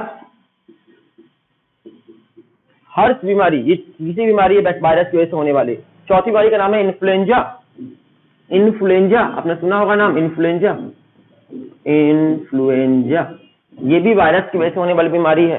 पांचवी बीमारी का नाम है आपका एड्स। नाम सुना ही है सभी ने, एड्स, HIV एड्स। एड्स एक बीमारी है जो HIV नाम के वायरस की वजह से होती है। Acquired immuno deficiency syndrome, AIDS, ये किसकी वजह से होती है? HIV नाम के वायरस की वजह से होने वाली बीमारी है। और मोजैक डिजीज अभी भी पढ़ाए हैं आपको, आज ही पढ़ाए हैं मोजैक डिजीज। तो मोजैक डिजीज भी किसकी वजह से होती है? मोजैक डिजीज भी होती है आपकी पेड़ों को होती है। तो मोजैक डिजीज आपको वायरस की वजह से होती है। Tobacco mosaic disease, tomato mosaic disease, बहुत सारे पेड़ों को होती है। तो अलग अलग प्लांट को होती है, उस हिसाब से नाम पड़ा था मोजैक डिजीज। ये भी आपकी प्लांट में होने वाली बीमारी है। इसके अलावा लीफ रोलिंग, लीफ में, पेड़ों में अगर आप देखेंगे कि पेड़ों की पत्तियां रोल होने लगी हैं, गोल गोल गोल ऐसे रोल होने लगती हैं, लीफ रोलिंग डिजीज कहते हैं इसको। और लीफ रोलिंग डिजीज किसकी वजह से होता है? वायरस की वजह से होती है। कई सारी लीफ में रोलिंग होना शुरू हो जाती है, कर्लिंग होने लगती है। Leaf rolling, curling, leaf curl होने लगती है, जैसे बाल कर्ली होते हैं आपके, ऐसे पत्तियां कर्ली होने लगती हैं। लीफ में कर्लिंग होने लगे, रोलिंग होने लगे, समझ जाना कि ये पेड़ों को वायरस लग के बीमारी लग गई है। ठीक है, अगर पेड़ बहुत छोटे लगे, ड्रॉफिज्म हो गया। ड्रॉफिज्म मतलब साइज में बहुत छोटे होना। ड्रॉफिज्म देखने मिले आपको, बहुत छोटे छोटे ड्रॉफिंग दिखे आपको, बहुत छोटे प्लांट दिखे, उनकी ग्रोथ अचानक से रुक जाए। पेड़ बहुत बड़ा होना चाहिए था लेकिन उसकी ग्रोथ अचानक से स्टंट हो गई, रुक गई, समझ जाना वायरस का इंफेक्शन हो गया। आप देखे होंगे 9th बीमारी की बात करते हैं, फ्लू। फ्लू का नाम सुने हैं? फ्लू नाम की बीमारी जो है, फ्लू हो गया बोलते हैं, फ्लू बोलते हैं, वायरल फ्लू हो गया। तो फ्लू आप अक्सर बीमारी पढ़ते होंगे, डॉक्टर पास जाते होंगे, बोलते हैं फ्लू हो गया। तो वायरल फ्लू को ये भी वायरस के कारण होने वाली बीमारी, इसलिए वायरल फ्लू कहते हैं। तो फ्लू बहुत तरह का फ्लू, स्वाइन फ्लू नाम सुने थे? स्वाइन फ्लू, ये सब फ्लू किसकी वजह से होते हैं? जितने तरह के फ्लू होते हैं वायरस की वजह से। तो वायरस की वजह से होने वाली बीमारी है मम्स, स्मॉल पॉक्स, हर्ष, influenza, AIDS, mosaic, leaf curling and rolling, dwarfism और फ्लू। ये सारी बीमारियां वायरस के कारण होने वाली बीमारियां हैं। ठीक है, अब हम बात करते हैं कुछ ऑर्गेन्स की बात करते हैं जो वायरस से भी छोटे होते हैं और वायरस से बहुत छोटे होते हैं, इसलिए इनको वायरॉइड के नाम से जानते हैं। वायरस से बहुत छोटे होते हैं। हमने कहा वायरस दो चीज से मिलकर बना होता है, किससे किससे? Nucleic acid plus protein. ये दो चीज मिल जाए, न्यूक्लिक एसिड और प्रोटीन मिल जाए तो बनता है वायरस। और वायरस से बहुत छोटे होते हैं, वायरस तो पहले से बहुत छोटा है, वायरस से भी छोटे ऐसे वायरस जिनके शरीर में प्रोटीन नहीं पाया जाता, जिनका बॉडी सिर्फ और सिर्फ किससे बना होता है? ओनली न्यूक्लिक एसिड से बना होता है। सिर्फ न्यूक्लिक एसिड उनमें पाया जाता है और कुछ भी नहीं होता है। इस तरह के वायरस को वायरॉइड के नाम से जानते हैं। और सबसे पहली बार 1971 में डाइनर नाम के साइंटिस्ट हैं, DIENER, डाइनर नाम के साइंटिस्ट ने पहली बार आपके ऐसे इंफेक्शियस एजेंट को देखा जिसके शरीर में प्रोटीन भी नहीं था, वायरस से भी बहुत छोटा था और सिर्फ क्या था? न्यूक्लिक एसिड उसमें शरीर में पाया जा रहा था और कुछ भी नहीं था। ऐसे इंफेक्शियस एजेंट को देखा और डाइनर ने इसका नाम वायरॉइड रख दिया। वायरस से छोटा था इसलिए इसका नाम रख दिया वायरॉइड। याद रखिएगा, वायरस से बहुत छोटे होते हैं कौन? वायरॉइड। इसके शरीर में मात्र क्या होता है? Nucleic acid. इसके शरीर में प्रोटीन नहीं होता और इसके शरीर में डीएनए होता है, RNA। ज्यादातर इसके शरीर में RNA होता है, RNA होता है। इसके शरीर में क्या होता है? RNA। वो भी कम मॉलिक्यूलर वेट वाला है, ज्यादा मॉलिक्यूलर वेट वाला तो कम molecular weight, low molecular weight. तो लो मॉलिक्यूलर वेट वाला RNA पाया जाता है और लो मॉलिक्यूलर वेट वाले RNA की वजह से इसका साइज बहुत छोटा होता है। इसके कारण होने वाली कोई बीमारी का नाम बताइए। तो इसके कारण पोटैटो में स्पिंडल ट्यूबर डिजीज हो जाती है। कौन सी बीमारी? Spindle tuber disease. किस पेड़ को होती है बीमारी? तो पोटैटो को, आलू को। तो पोटैटो में, आलू में आपका स्पिंडल ट्यूबर डिजीज किसकी वजह से होती है? वायरॉइड की वजह से होती है। ये रहा वायरॉइड। और हम बात करें प्रियॉन्स की। प्रियॉन्स क्या होते हैं? तो प्रियॉन्स को स्लो वायरस भी कहते हैं और प्रियॉन्स के शरीर में सिर्फ और सिर्फ प्रोटीन पाया जाता है। वायरस के पास दोनों थे, न्यूक्लिक एसिड और प्रोटीन, लेकिन अगर सिर्फ प्रोटीन को अलग कर दिया जाए, सिर्फ प्रोटीन, ठीक है, अगर ओनली प्रोटीन इन्फेक्शियस एजेंट की तरह पाए जाए तो इसको कहेंगे इन्फेक्शियस एजेंट की तरह प्रोटीन हो, infectious protein, infectious PIOUS, infectious protein को ही हम प्रियॉन्स के नाम से जानते हैं। इन्फेक्शियस प्रोटीन को ही प्रियॉन्स कहेंगे और प्रियॉन्स जो होते हैं लगभग में वायरस के बराबर होते हैं और इसमें प्रोटीन जो होता है एबनॉर्मली फोल्डेड होता है, साइज बराबर होगी और इनकी वजह से भी बीमारियां, बहुत तरह की बीमारियां होती हैं, इन्हें हम प्रियॉन्स के नाम से जानते हैं। ठीक है, तो हम लोगों ने अब तक पढ़ा वायरस क्या होते हैं, वायराइड्स क्या होते हैं, प्रियॉन्स क्या होते हैं। प्रियॉन्स हम लोग लास्ट क्लास में डिस्कस कर रहे थे। प्रियॉन्स को स्लो वायरस के नाम से भी जानते हैं, प्रियॉन्स को स्लो वायरस के नाम से भी जानते हैं, स्लो वायरस या प्रियॉन्स। हमने आपको पढ़ाया था कि वायरस जो होते हैं वो आपके किससे बने होते हैं, तो वायरस बने होते हैं DNA, न्यूक्लिक एसिड और प्रोटीन से मिलकर बने होते हैं। अगर सिर्फ न्यूक्लिक एसिड हो तो वायरॉइड कहलाएगा और सिर्फ प्रोटीन हो तो प्रियॉन्स कहलाते हैं। तो कैसे प्रोटीन होंगे ये? इन्फेक्शियस प्रोटीन बोल सकते हो इसको, प्रियॉन्स को क्या बोल सकते हैं? इन्फेक्शियस प्रोटीन भी कह सकते हो। प्रोटीन के बने होते हैं और इन्फेक्शियस नेचर के होते हैं, इसलिए इनको इन्फेक्शियस प्रोटीन के नाम से भी जानते हैं। इसमें प्रोटीन कैसा होता है? तो मेनी टाइम, सेवरल टाइम क्या होता है? एबनॉर्मली फोल्डेड प्रोटीन होता है, नॉर्मल पैटर्न में नहीं होता है, एबनॉर्मली फोल्डेड प्रोटीन होता है। प्रियॉन्स में जो प्रोटीन होते हैं वो एबनॉर्मली फोल्डेड होते हैं और इनकी वजह से बहुत तरह की न्यूरोलॉजिकल डिजीज होती है। इनकी वजह से कौन सी बीमारी होती है? ज्यादातर न्यूरोलॉजिकल डिजीज कराते हैं, न्यूरोलॉजिकल डिजीज होती है बहुत तरह की। ठीक है, इसमें सिर्फ और सिर्फ प्रोटीन होता है, कुछ नहीं होता है। और इसका शेप देखा जाए, साइज देखा जाए तो साइज और साइज लगभग वायरस के बराबर होते हैं, तो ऑलमोस्ट ये वायरस के इक्विवेलेंट होते हैं। थोड़े से छोटे ही होंगे क्योंकि न्यूक्लिक एसिड नहीं है, लेकिन ऑलमोस्ट वायरस के बराबर होते हैं। इनके कारण बहुत तरह की बीमारी होती है, जैसे कि मैड काउ डिजीज। पहली बीमारी का नाम है मैड काउ डिजीज। ये बीमारी आपकी प्रियॉन्स की वजह से होने वाली बीमारी है, मैड काउ डिजीज। दूसरी है कुरू, CKURU, कुरू डिजीज। ये बीमारी भी प्रियॉन्स के कारण होने वाली बीमारी है। तीसरी है CR जैकब डिजीज। ये तीनों बीमारियां आपकी किसकी वजह से होती है? ये बीमारियां होती हैं आपकी प्रियॉन्स की वजह से होती हैं। इस बीमारी को, मैड काउ डिजीज को, बोवाइन स्पॉन्जीफॉर्म इंसेफेलोपैथी भी के नाम से भी जानते हैं। ऊपर और नीचे वाली ये दोनों बीमारियां जो हैं एक दूसरे की एनालॉगस भी कहलाती हैं। ठीक है, तो प्रियॉन से होने वाली बीमारियों के नाम mad cow disease, Kuru disease और क्राई जैकब डिजीज। ये डिजीज किसके वजह होती है? प्रियॉन्स के कारण होती हैं। प्रियॉन्स को स्लो वायरस भी कहते हैं और इसके कारण कौन सी बीमारी है? ये न्यूरोलॉजिकल डिजीज होती हैं, ये एबनॉर्मली फोल्डेड प्रोटीन होते हैं और इन्फेक्शियस प्रोटीन भी कहते हैं, इनको स्लो वायरस के नाम से भी जानते हैं। ये रहे प्रियॉन्स। अब हम बात करते हैं नेक्स्ट लाइकेन की।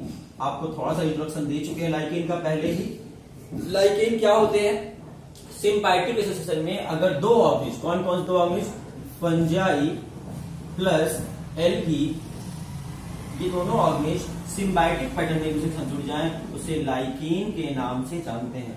आपके एल्गी और फंजाई सिम्बायोटिक एसोसिएशन में जुड़ जाएं तो उन्हें हम लाइकेन के रूप में जानते हैं।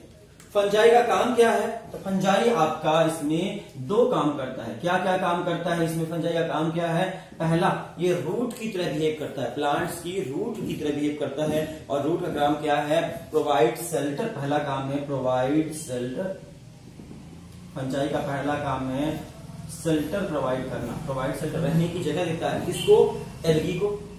पहला काम है प्रोवाइड शेल्टर। ठीक है, दूसरा काम एब्जॉर्प्शन ऑफ मिनरल। दूसरा काम है एब्जॉर्प्शन ऑफ मिनरल। मिनरल को एब्जॉर्ब करता है, मिनरल्स न्यूट्रिशन को एब्जॉर्ब करता है, दूसरा काम है इसका। तीसरा काम है वाटर को भी एब्जॉर्ब करता है, absorption of mineral and water. Water को भी एब्जॉर्ब करता है मिनरल के अलावा। ये इसके मेजर काम है फंजाई के। ठीक है, फंजाई इस तरह कहते हैं किसी तरह बिहेव कर रहा है, एक रूट की तरह बिहेव कर रहा है, जैसा रूट बिहेव करता है। एल्गी का क्या काम है? एल्गल कंपोनेंट की बात करें तो एल्गी का काम क्या है? एल्गी फोटोसिंथेसिस करना पहला काम है इसका। फोटोसिंथेसिस करना, क्योंकि क्लोरोफिल है, फोटोसिंथेसिस कर सकता है क्लोरोफिल होने की वजह से एल्गी। और बताओ फोटोसिंथेसिस करने के दौरान क्या बनाएगा, कार्बोहाइड्रेट का फॉर्मेशन करेगा। और क्या कर सकते हैं, कुछ एल्गी ऐसे हैं जो नाइट्रोजन फिक्सेशन भी कर सकते हैं, नाइट्रोजन फिक्सेशन भी कर सकते हैं।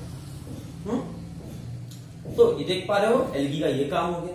और दोनों मिलकर किसकी तरह बिहेव करते हैं, एक प्लांट की तरह बिहेव करते हैं। सिम्बायोटिक रिलेशनशिप है, इसलिए इसको सिम्बायोंट भी कहते हैं। और जब इसको सिम्बायोंट कहते हैं, इसके कंपोनेंट को क्या कहेंगे, फंगस को माइको कहते हैं, पता है ना, माइकोलॉजी, माइकोटा। तो फंगस को क्या बोलेंगे, माइकोबायोंट के नाम से जानेंगे, माइकोबायोंट। सिम्बायोटिक रिलेशनशिप में है और माइकोबायोंट है। और इसको क्या बोलेंगे, एल्गी को फाइकोलॉजी कहते हैं, एल्गी की स्टडी को, इसलिए यहां पे बन जाएगा फाइकोबायोंट। तो फाइकोबायोंट का नाम एल्गी और माइकोबायोंट का नाम फंजाई। फाइकोबायोंट और माइकोबायोंट मिल जाएगा तो बन जाएगा लाइकेन, ठीक है। फाइकोबायोंट मतलब एल्गी और माइकोबायोंट मतलब फंजाई। तो फंजाई और एल्गी मिल जाते हैं तब जाकर आपका बन जाता है एक लाइकेन। लाइकेन के बहुत सारे काम है, बहुत सारी चीजें लाइकेन के बारे में जान लो। बहुत स्लो ग्रो करता है, स्लो ग्रोइंग ऑर्गेनिज्म है। लाइकेन के बारे में पहला कैरेक्टर स्लो ग्रोइंग होता है, बहुत धीरे धीरे ग्रोथ करता है, बहुत कई साल लग जाते हैं इसको ग्रो करते करते और कई साल तक जिंदा रहता है। इसलिए ये कैसा प्लांट कहलाएगा, पेरेनियल प्लांट कहलाएगा। पेरेनियल का मतलब कई सालों तक जिंदा रहने वाला, जल्दी नहीं मरता, पेरेनियल है, बहुत साल तक जिंदा रहता है, स्लो ग्रोइंग है, लॉन्ग लाइफ है, बहुत लंबी उम्र जीता है, लॉन्ग लाइफ ऑर्गेनिज्म है। और ये कहाँ रहता है, जहां भी रहता है उसके हिसाब पर इसके बहुत सारे नाम है लाइकेन के, ठीक है। लाइकेन के नाम पढ़ लेते हैं, कहां पर रहने की जगह के हिसाब से, हैबिट के हिसाब से, इसकी हैबिटेट के हिसाब से लाइकेन के बहुत सारे नाम है। पहला नाम है सेक्सिकोलस। सेक्सिकोलस, सेक्सिकोलस लाइकेन कब कहेंगे, ऐसा लाइकेन जो कहां ग्रो करता हो, रॉक्स में ग्रो करता हो, पत्थरों पे ग्रो करता हो, ग्रो ऑन रॉक। जो लाइकेन रॉक पे ग्रो करता है, पत्थरों पे ग्रो करता है, उस लाइकेन को सेक्सिकोलस के नाम से जानते हैं। दूसरा है कॉर्टिकोलस। कॉर्टिकोलस ऐसा लाइकेन जो कॉर्टेक्स में ग्रो करता है, मतलब ट्री के बार्क में ग्रो करता है। कहां पर, ट्री के बार्क में, grow on tree bark, tree bark, tree के बार्क में ग्रो करता है, उसको कॉर्टिकोलस कहते हैं, ठीक है। तीसरा है टेरिकोलस। टेरिकोलस, टेरिकोलस लाइकेन कहां ग्रो करेगा, तो टेरिकोलस लाइकेन जो होगा मिट्टी पे ग्रो करेगा, टेरेस्ट्रियल प्लेस पे ग्रो करेगा, इसलिए इसका नाम टेरिकोलस हो गया। टेरेस्ट्रियल प्लेस पे ग्रो करेगा मतलब ग्रो ऑन सॉइल, सॉइल पे ग्रो करेगा, मिट्टी पे। अगर सॉइल पे ग्रो करता है टेरिकोलस के नाम से जानते हैं। फिर आपका है लिग्निकोलस, चौथा है लिग्निकोलस। लिग्निकोलस, लिग्निन के ऊपर ग्रो करेगा, लिग्निन के ऊपर ग्रो करेगा तो लिग्निकोलस कहलाएगा। लिग्निन कहां होता है, आपकी लकड़ियों पे, तो लकड़ी में लिग्निन होता है, मतलब ओल्ड लकड़ी पर, ओल्ड वुड पर, ग्रो ऑन ओल्ड वुड। पुरानी लकड़ियों पर ग्रो करे, जहां पर लिग्निन बहुत ज्यादा पाया जाए वैसे जगह पर ग्रो करे तो लिग्निकोलस कहलाएगा, ठीक है। तो इस तरह अलग अलग जगह पे लाइकेन ग्रो कर सकते हैं और इस हिसाब से उनका नाम हो सकता है। जहां पर ग्रो करें, सेक्सिकोलस अगर आपके रॉक्स पे ग्रो करे, कॉर्टिकोलस अगर ट्री के बार्क पर ग्रो करे, टेरिकोलस अगर सॉइल पे ग्रो करे, पुरानी लकड़ियों पे ग्रो करे तो लिग्निकोलस। इस तरह इसके बहुत सारे नाम हो सकते हैं। अच्छा, लाइकेन को जो बोलते हैं हम लोग बोलते हैं सिम्बायोटिक एसोसिएशन है, दो ऑर्गेनिज्म साथ में मिलकर रहते हैं। कौन से दो ऑर्गेनिज्म, एल्गी और फंजाई। लेकिन एक साइंटिस्ट आया जिनका नाम था क्रॉम्बी, क्रॉम्बी नाम के एक साइंटिस्ट है, क्रॉम्बी नाम के एक साइंटिस्ट आए और उनका मानना है कि लाइकेन जो है वो सिम्बायोटिक एसोसिएशन नहीं है। वो कौन सा एसोसिएशन है, मास्टर स्लेव थ्योरी दी उन्होंने, मास्टर स्लेव थ्योरी दी। इसके लिए लाइकेन को समझाने के लिए उन्होंने कौन सी थ्योरी दी, मास्टर स्लेव थ्योरी दी। मास्टर मतलब मालिक और स्लेव मतलब होता है गुलाम, मालिक गुलाम थ्योरी। उसने कहा एक मालिक और एक गुलाम है, दोनों बराबर के नहीं है, तो इसमें कौन मालिक है और कौन गुलाम है। उन्होंने कहा फंजाई मालिक है और एल्गी जो बेचारा वो गुलाम है, लाइकेन। मतलब उन्होंने क्या कहा कि सबसे ये जो है फंजाई जो है वो प्रीडोमिनेंट है, fungal component predominance over the, उन्होंने क्या कहा, फंगल कंपोनेंट जो है वो क्या है, प्रीडोमिनेंट है, मालिक बना हुआ है, किसके ऊपर प्रीडोमिनेंस करता है, एल्गल कंपोनेंट ऊपर। तो कंपोनेंट प्रीडोमिनेंस ओवर किसके ऊपर, एल्गल कंपोनेंट को गुलाम बनाकर रखा है कौन, फंगल कंपोनेंट। ये बात किसने कही, आपके क्रॉम्बी नाम के साइंटिस्ट ने, और इसे मास्टर स्लेव थ्योरी या फिर इसे हेलोटिज्म के नाम से भी जानते हैं। इसको क्या कहते हैं, हेलोटिज्म के नाम से जानते हैं। और आज की में most accepted and popular hypothesis है, सबसे ज्यादा मोस्ट एक्सेप्टेड हाइपोथेसिस का नाम हेलोटिज्म या मास्टर स्लेव थ्योरी। ये सबसे ज्यादा मोस्ट एक्सेप्टेड और पॉपुलर थ्योरी है मास्टर स्लेव हाइपोथेसिस। एक मालिक और एक गुलाम है। लाइकेन में दो ऑर्गेनिज्म है, कौन कौन से, एल्गी और फंजाई। फंजाई गुलाम बनाकर रखता है किसको, एल्गी को। इतना समझ में आया। अच्छा एक चीज और याद रखना, आपको पता है लाइकेन किससे किससे मिलकर बना होता है, फंजाई और एल्गी के मिलने से बनता है। फंगस और एल्गी आपस में जुड़ जाते हैं तो लाइकेन बनता है। अब याद रखिए, कई बार एल्गी की जगह पे ब्लू ग्रीन एल्गी भी आ जाता है। एल्गी ना होकर ब्लू ग्रीन आता है, ब्लू ग्रीन मतलब बैक्टीरिया। कभी कभी fungi plus blue green algae, BGA मतलब साइनो बैक्टीरिया, फंजाई और बैक्टीरिया मिलकर भी कभी कभी लाइकेन बना देते हैं, तब भी लाइकेन कहलाएगा। ज्यादातर लाइकेन किससे बनता है, फंजाई और एल्गी के मिलने से, लेकिन कभी कभी वो एल्गी BGA भी हो सकता है, और BGA मतलब बैक्टीरिया हो सकता है। तो फंजाई और बैक्टीरिया मिलकर भी लाइकेन बनाते हैं कभी कभी। तो आपने समझा लाइकेन के बारे में इतनी सी बात। अब हम बात करते हैं लाइकेन का क्लासिफिकेशन पढ़ते हैं on the basis of thallus. Thallus कैसा होता है, उस बेसिस पर लाइकेन कितने तरह के होते हैं। तो थैलस के हिसाब से लाइकेन 3 तरह के होते हैं। पहला होता है आपका क्रस्टोज लाइकेन का पहला टाइप है, क्रस्टोज टाइप का लाइकेन। दूसरा टाइप का लाइकेन होता है आपका फॉलियोज, और तीसरा होता है फ्रूटिकोज। फॉलियोज, तीसरा होता है फ्रूटिकोज। ये 3 तरह के लाइकेन आपको देखने मिलते हैं। कौन कौन से, क्रस्टोज, फॉलियोज और फ्रूटियोज। आप नेट पे डायग्राम इनका जरूर एक बार देख लीजिएगा।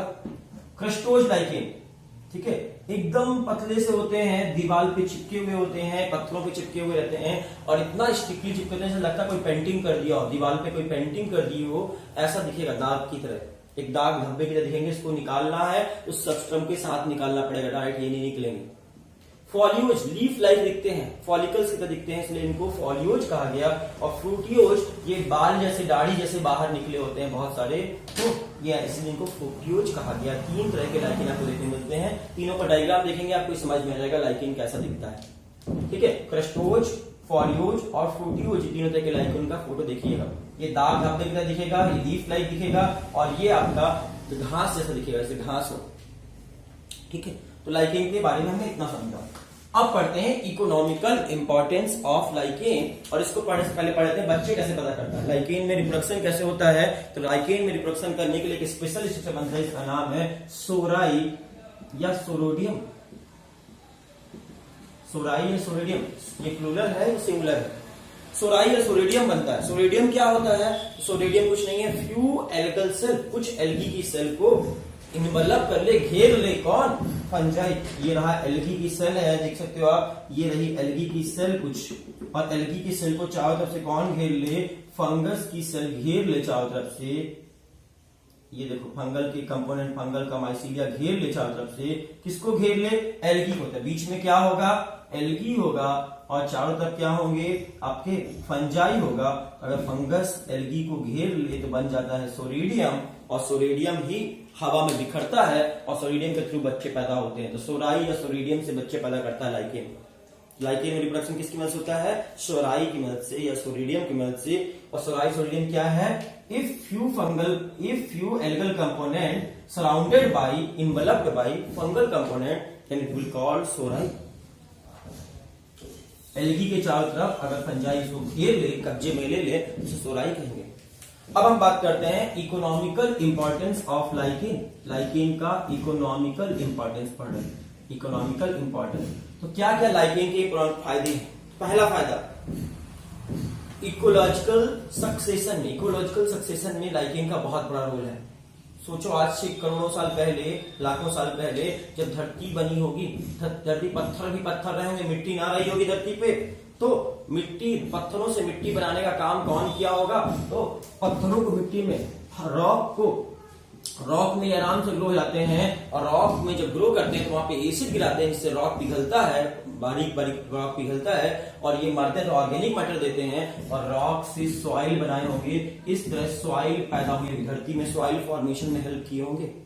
तो लाइकेन का पहला काम क्या है? मिट्टी बनाने में काम किए होंगे। जब धरती बनी होगी स्टार्टिंग टाइम पे, या ऐसी जगह जहां पर सिर्फ पत्थर ही पत्थर है, वहां मिट्टी बनाने का सॉइल फॉर्मेशन में मदद करते हैं लाइकेन वहां ग्रो कर जाते हैं पत्थरों पे, और वहां पे धीरे धीरे इकोलॉजिकल सक्सेशन करते हैं, और वहां मिट्टी का फॉर्मेशन आता है कुछ समय के बाद।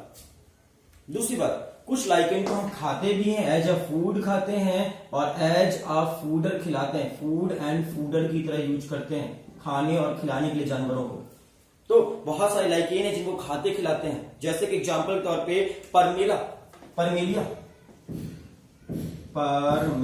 एक लाइकेन का नाम है। परमेलिया नाम का जो लाइकेन होता है, ये परमेलिया नाम का लाइकेन, इसको रॉक फ्लावर के नाम से भी जानते हैं, पत्थरों का फूल, रॉक फ्लावर के नाम से भी जानते हैं परमेलिया को। और ये रॉक फ्लावर नाम का प्लांट साउथ इंडिया में बहुत लोग बहुत स्वाद से खाते हैं। इस लाइकेन को बहुत स्वाद से खाया जाने वाला लाइकेन है परमेलिया या रॉक फ्लावर, इडेबल लाइकेन है। साउथ इंडिया के लोग बहुत खाते हैं, साउथ इंडिया में जाओगे तो। फिर as a source of dye, कई तरह का डाई बनाने के लिए, सोर्स ऑफ डाई, बहुत तरह का डाई बनाने के लिए किया जाता है इसका यूज, लाइकेन का यूज। कई तरह के रंग बनते हैं इससे, ठीक है। आपका लिटमस पेपर का नाम सुना है आपने? लिटमस पेपर केमिस्ट्री लैब में सुना होगा। लिटमस पेपर वही पेपर है जिससे एसिड और बेस पीएच चेक करते हैं।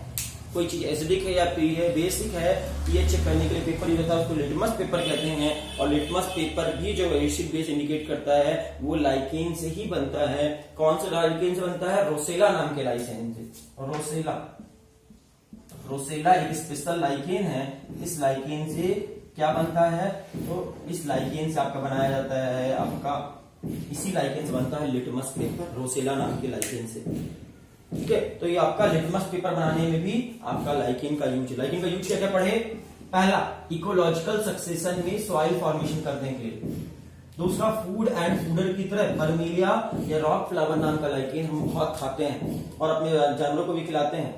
सोर्स ऑफ डाई बनाने के लिए बहुत तरह का, जैसे कि एग्जाम्पल तौर पर लिटमस पेपर बनता है, जो एसिड बेस इंडिकेटर है, केमिस्ट्री लैब में यूज करते हैं। वो लिटमस पेपर आपके रोसेला नाम के लाइकेन से ही बनाया जाता है। बहुत तरह की मेडिसिन बनाने के लिए as a source of medicine, बहुत तरह की मेडिसिन बनाने में भी लाइकेन का यूज होता है। जैसे कि एग्जाम्पल के तौर पे उसनिक एसिड, नाम सुना होगा आपने, उसनिक एसिड, ये एक तरह की एंटीबायोटिक बनती है, इससे एंटीबायोटिक बनती है। और उसनिक एसिड एक लाइकेन से मिलता है, उस लाइकेन का नाम है उसनिया नाम के लाइकेन से बनता है, इसलिए इसका नाम पड़ गया उसनिक एसिड। उसनिया नाम के लाइकेन से उसनिक एसिड निकलता है, और उसनिक एसिड से दवाइयां बनती हैं, एंटीबायोटिक बनती है, बहुत तरह की दवाइयां बनती हैं, ठीक है।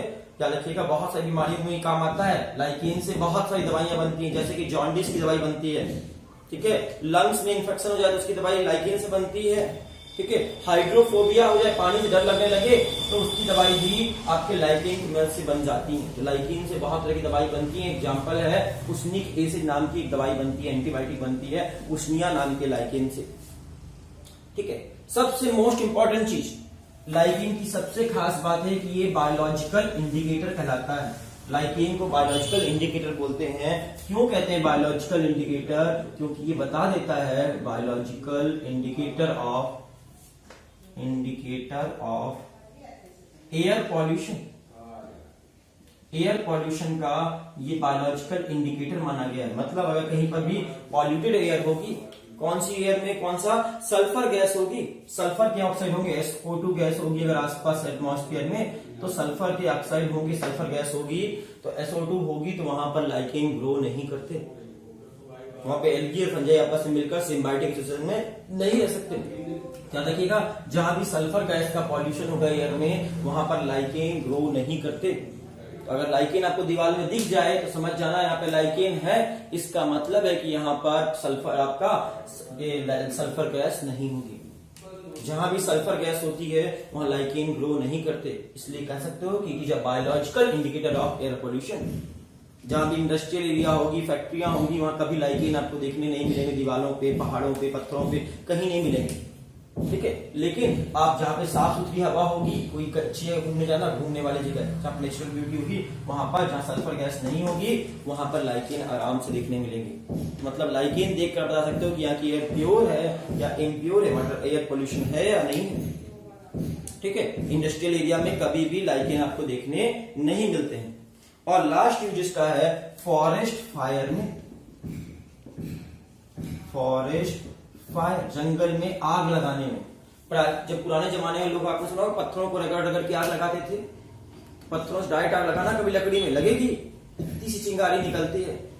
लेकिन अगर आसपास में बहुत इन्फ्लेमेबल चीज रखी दो तो तुरंत पत्थरों को रगड़ने से चिंगारी निकलती है, उससे भी आग लग जाएगी।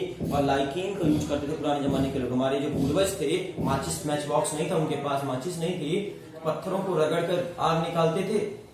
कैसे आग जलाते थे? लाइकेन जलाते थे। उष्मिया नाम का एक लाइकेन है, स्पेशल लाइकेन है उष्मिया। देखने में बूढ़े आदमी की दाढ़ी, सफेद सफेद दाढ़ी जैसे होती है बूढ़े इंसान की, उसी तरह देखने में मिलता है। कैसे दिखता है? ओल्ड मैन बियर्ड की तरह दिखता है, बूढ़े आदमी की। ओल्ड मैन की किस दिखता है? बियर्ड जैसा दिखता है, उसकी दाढ़ी जैसा दिखता है। ओल्ड मैन बियर्ड के नाम से भी जानते हैं। उष्मिया का दूसरा नाम है ओल्ड मैन बियर्ड, बूढ़े इंसान की दाढ़ी। और ये उष्मिया नाम का जो लाइकेन है ये हाईली इन्फ्लेमेबल होता है। इतना इन्फ्लेमेबल है कि आसपास चिंगारी भी होगी तुरंत आग लग जाएगी इसमें, सूखा सा रहेगा तो। इसलिए इसका यूज आग लगाने के लिए करते थे पहले के लोग। लेकिन आजकल क्या है कि जब जंगलों में ये लाइकेन अपने आप पड़ा रहता है और पत्थर, जब पेड़ एक दूसरे से टकराते हैं, ये पेड़ है दूसरा पेड़ है, अगर दूसरे के करीब है टकरा रहे हैं, चिंगारी निकलती है और इससे आग पकड़ लेती है, पूरे जंगल में आग लग जाती है धीरे धीरे। तो जंगल में आग लगाने के लिए भी ये रिस्पॉन्सिबल है फॉरेस्ट फायर के लिए। मतलब ये अच्छा भी है और बुरा भी है। फॉरेस्ट में फायर लगा देगा तो अच्छा है कि बुरा है? बुरा हो जाएगा, वहां पर बुरा हो जाएगा। इस तरह लाइकेन के इतने सारे यूज थे। हमने लाइकेन के यूज पढ़ लिए। यहाँ पर हमारा चैप्टर पूरी तरह से फिनिश हो गया। बायोलॉजिकल क्लासिफिकेशन पूरा चैप्टर हमने कंप्लीट कर लिया, ठीक है। Thank you.